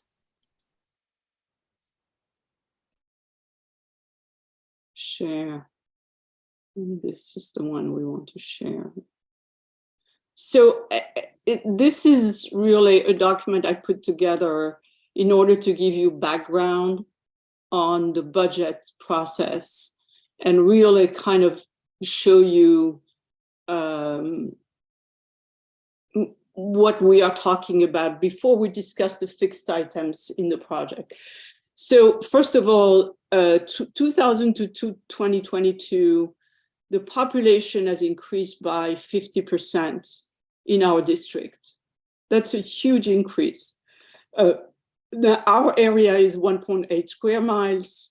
We have 1.1% of that space, which is parks. Transportation land use, what I mean is like Port Authority, Penn's house, Penn Station, etc., is about 16% of the space. And the public space, what I mean by that are the streets, is 30% of our space. So we are really looking at a very large portion. By the way, HK has a little larger amount of street and public space than Chelsea in the current space. So these are the things we've been doing for the last 15 years, right? We have the DOT, we have requested that 25 miles per hour be installed as a signal timing. So all the green waves are now adjusted for 25 miles per hour. These are the total number of intersections that we have made safer, 25 in Chelsea and 77 in HK, and I will explain why. 12 split phase signals, you can see the symbols here. The split phase are the green one, 8 split LPI and offset crossing and 5 LPIs. And in HK, 19 split phase, 22 split LPI, 16 neck down and 10 LPI. And the big difference between the two is that there is an 11th Avenue bike lane in HK and a portion of a 10th Avenue bike lane. And so generally the improvement at the intersection are coming along with the bike lane installation. So the more bike lanes and the more safety we have at intersections. So that's the reason why we have a difference between the main reason we have a difference between HK. So what do we need to do for safety next? What are the potential things we need to do? Dyer Avenue and 42nd Street, we wrote a letter about that. 57th Street intersection are not good. 42nd Street intersection are not all good. 23rd Street intersection are no, and 15th Street at 6. And we need to track some of the commitment we have received, like the pedestrian refuge on 11th Avenue. I think we are pretty good on that. Restore the pedestrian refuge on 7 and 6, offset crossing and 4 neck down in Chelsea and HK. On cycling, I think we are probably the most intense cycling neighborhood of the city. We have 9th Avenue end-to-end, 8th Avenue, 7th Avenue to 26th Street, 6th Avenue to 26th Street, 15th Street across, and 26th and 29th Street across in Chelsea. And then in HK, we also have 9, 8, 10 above 51, 11 on a segment, 38, 39, and 52, 55 crossing.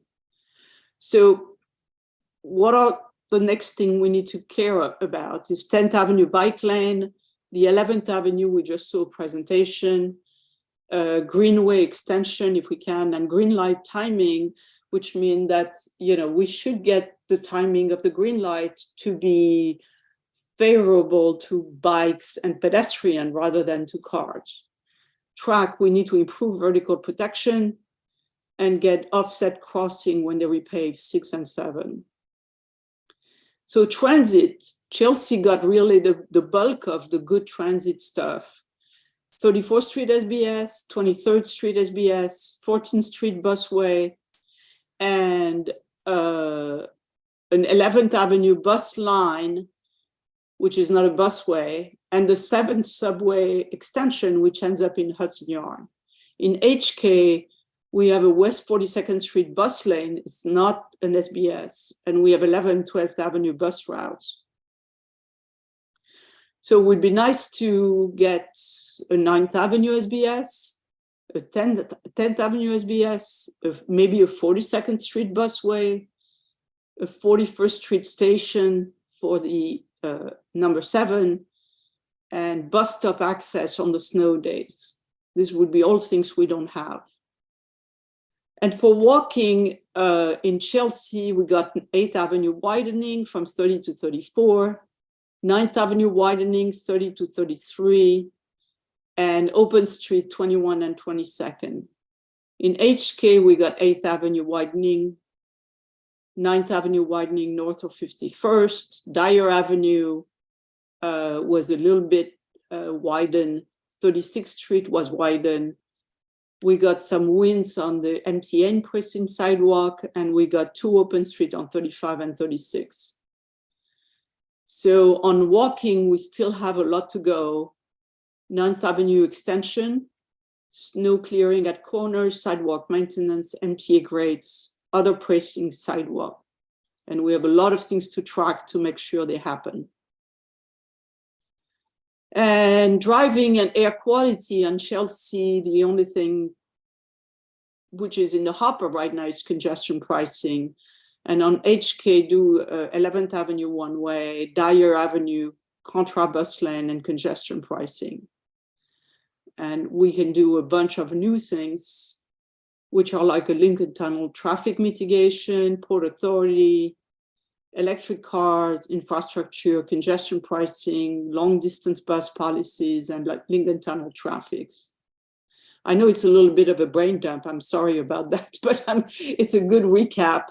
And so what I've put there is that next step. These are the kind of things we should be discussing, not today, but in another session maybe, and say, what do we want to really go after that in the coming year, in year 23rd, right, 2023.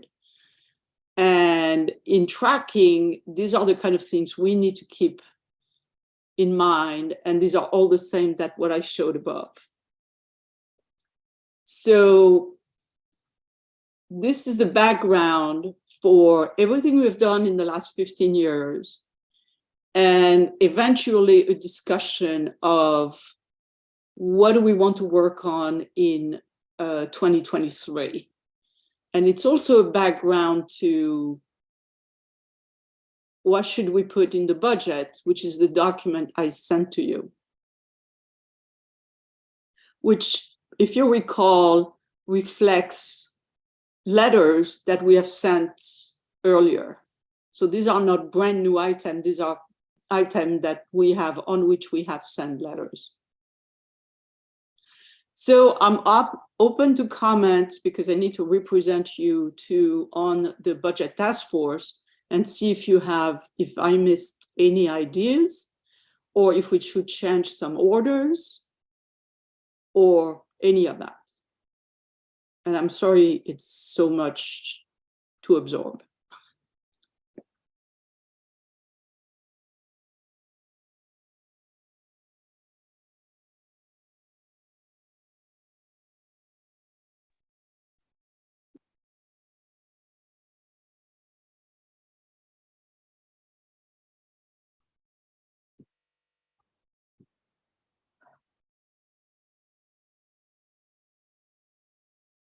So you got the lights timed already for the cyclists. Is that what you're saying? Because sometimes that doesn't always work, like especially on 8th Avenue and 23rd, you get the light, and then 24th or 26th, you don't get the light. What are you talking about? You're talking about the tracking where the lights are better for cyclists versus yes, cars. So yeah. that's already been accomplished, or you're trying to get that accomplished? No, this is in the category which is new. I mean, we would have to write, we have already written a letter, but I think we would have to write more letters next year to talk about that. Oh, yeah, definitely. I mean, that's great. Yeah, that would be great. But I'd like you to focus on the spreadsheet that I sent around, because this is the most urgent right now. And okay. I am talking about the items we have put on that spreadsheet, which are items we have been asking for before, or some things that we have sent letters about. So ADA is the first item we have asked for many years. Complete the installation of island, and I think that's pretty much done, right? But we are missing one or two. And then work with MTA to design the West 41st station, reconstruct the 9th Avenue, West 41st to 34th Street, which are the portion which is not done yet. Get a ferry service and address the, the clearing the snow at bus stop and corners, which we have sent a letter about. And then resurface the 8th Avenue bike lane. We were told that they would do that, but I think, so that's good that it will be there. And maybe that's not a capital, it's a expense. Then we're talking about the dangerous intersections, where we continue to push for a new dangerous intersection. Sidewalk capacity on 9th Avenue. Sidewalk extension, we have been asking for that for 3 years. Install shared street on 4 blocks. We have written a letter about that. Funding to upgrade open street program. We wrote a letter about that. Deploy traffic officers on a lot of intersection. 10th Avenue bike lane. Remove snow from bus stops. Bus lane on 9th Avenue. Creation of bus lane on 10th Avenue. Conduct protected bike lane on 11th Avenue, which is what we just heard. Normalize the West 30th Street and Dyer intersection. We have sent letters about that, about all of that. Extension on the south side of West 30th Street. Adjust the signal timing on 9th to create a greenway for cyclists. That's number 40. The one on West 30th Street is number 40. I just want to make sure I'm looking at the correct charts and things on, because I'm looking at it on my own, not on my iPad. Number 40 is conduct traffic parking studies, normalize West 30th Street, Dyer Avenue intersections for pedestrians. Is that what that's what you just referenced, right? Right. Okay, so we're on the same page. Thank you. And we have another one which adjusts signal timing on 9th Avenue to create a green wave, northbound Dyer Avenue traffic, and then 2 or 3 things which are really at the bottom. So that is the order in which we are proposing to put the transportation items. And unless any of you has a major concern, we should take a vote. Are we strategically, Christine, putting some things down a little low that we know are happening anyway, like the 10th Avenue bike lane and the 11th Avenue bike lane? I mean, that would be a high priority for me, but it sounds like they're in the works. Where is it? Which number is it right now? Well, you have the 10th Avenue I mean, yes, at the time, I was not even aware that it was going to happen so fast. But since it's happening, it's okay down. It's okay down there, right? I would like to move up number 40 and 43 to make that more of a higher priority. I'm being selfish because I ride that. That's my route. So I know 40 is happening. So, we put it here to make sure that it was happening, but it's happening. Okay. And what about 43? The green wave. The green wave is not committed.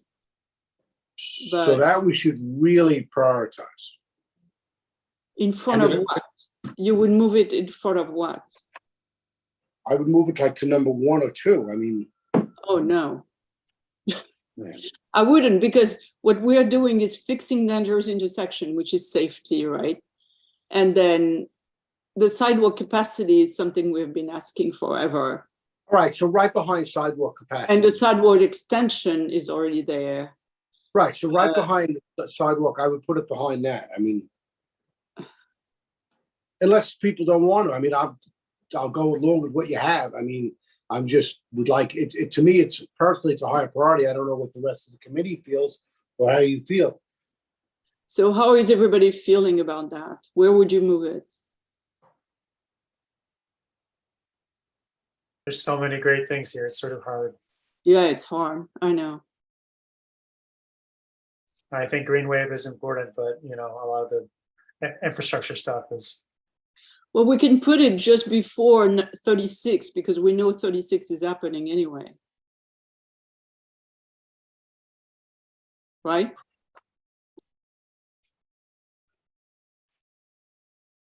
Yeah, that sounds good. Okay. But that's a great concept. I think we should, if we're developing and it can go throughout the whole city, even though it's outside our jurisdiction. That's an idea that could take off. Well, they are doing it. They are testing it in Brooklyn. All right, so now let them test it in Manhattan, where we are. Where I think it's a little more complicated here, but that I know. I agree that this is very important. So we know this is happening, so let's put it in front of that. Insert concept. Okay. So this would be like a new, I don't know, I have all my coding here, which is, it's a new move. Okay. All right. That's it. Can I have a, hands up? A couple of hands up. Christine, there are 3 hands up. I don't see it. Oh, I'm sorry. I was at the other end of my thing. Okay, Tina. Hi, just quickly, when I was looking at 22 and wait, was it 22, Mike? And 24, 22 relates to open restaurant enforcement and 24 relates to the awful situation at 39th, 43rd, the gridlock and the bicycles on the sidewalk. Why is that in that order versus reversed? Because, I don't know, we're not going to get those traffic officers. Oh, okay, it would be nice though, okay. I know, but we've been asking forever. Last year they promised it. Then we got them for 2 days. And then after that we got 1 day. And then we didn't get anything. So I just keep it there to be in their face, you know, but I mean, our chances of getting that are nil, although I want to keep it up because it's important. It's crazy, right? Right, yeah. Got it. Thanks. So there is a little bit of gamesmanship here. Yeah, David. Yeah, I thought that maybe one thing, you know, given the zeitgeist that should be incorporated, maybe it's, I don't know whether it's a new line item or just incorporated into one of the ones you already have. You know, the use of bikes for basically for commercial transport. You know, just today we got an email, I think it was from the borough president's office, that they're, you know, studying ways to handle the package problem, the double parking associated with it, and it's a problem that's growing. It's not, yes, the pandemic accelerated it, but it's not going anywhere. If anything, it's going up. And it seems like we should, you know, make some mention of that, that there are going to be more and more cargo bikes. There's going to be more, you know, micromobility vehicles. And I don't know that anywhere in this document are those sort of major waves. Oh, okay. So mentioned. So the process goes that these are the very specific items we ask for, but then we write an introduction. And in the introduction, I have included that. Okay. Because these are like very specific items, do this, do that, right? But then we have the whole introduction, which says, this is what changes, this is what's different. And I have put the delivery bike in there, and I will make double sure that I have. I'll send you around the text, that text, if you want to take a shot at it. Yeah. Right? Good, thanks. Okay. And that's typically talked about. Yeah, Carl, that's a good point. Carl? I had a question. So for the two, there's two green rows that the one regarding the Dyer Avenue enforcement and the snow removal. And the column, on my spreadsheet, the placement says new in its ranking. And I was just wondering where those fall in the priority. So new would be in the place where it is. It would be after 28 and before 31, right? Oh, okay. I see. They Okay. are Sorry. in the they are in the order. Oh, Now, I the see. number- Okay. Yeah, right. And those numbers are just, yeah, right, exactly. They are the transportation numbers, and then they get mixed up with everything else. But yes, that's where they are. Okay.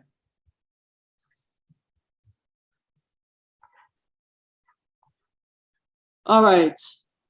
And then these things I've removed because they were done.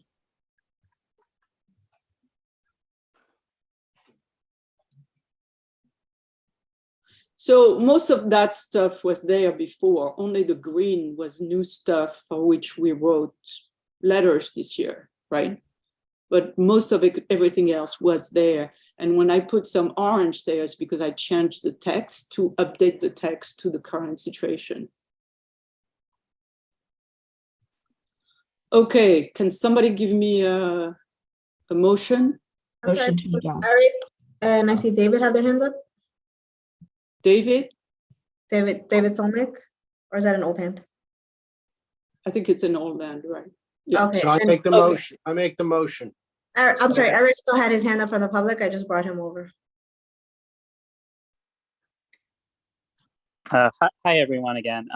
Thank you so much. I did see in there, I didn't pick up the exact number. I wanted to thank you for putting in a line item there for increasing the funding for the citizen idling review. I wanted to provide a little background there on why this is an exceptionally good use of funds. Right now, the DEP has been getting so incredibly backlogged that the time between submission of an idling complaint and a hearing on the idling complaint is fast approaching 2 years. It's decimating the deterrence value of the program. This is particularly ridiculous because their funding is on the order of $1.5 million a year and their revenue is on the order of $7 million. So this is actually something which makes the city money and they're underfunding it, which I think at the very least should be pointed out, if not increasing the priority of the item would be my recommendation. I understand this is valuable citywide, but it's an absurdity. So I appreciate your consideration. Do you want me to put it before? Anybody would have a problem putting it before 30 close? We definitely can put it before 48 because we are never going to get 48. So cut. Just suggest that the head of the DEP gets a cut. That'll make it happen. What? Just suggest that the head of the DEP gets a cut of the fine. That'll make it happen. Rohit Agarwal is doing pretty well already. He's got a nice apartment on the Upper East Side. Right. He's good. Well, that would be before the continuing support. Northbound Dyer Avenue traffic.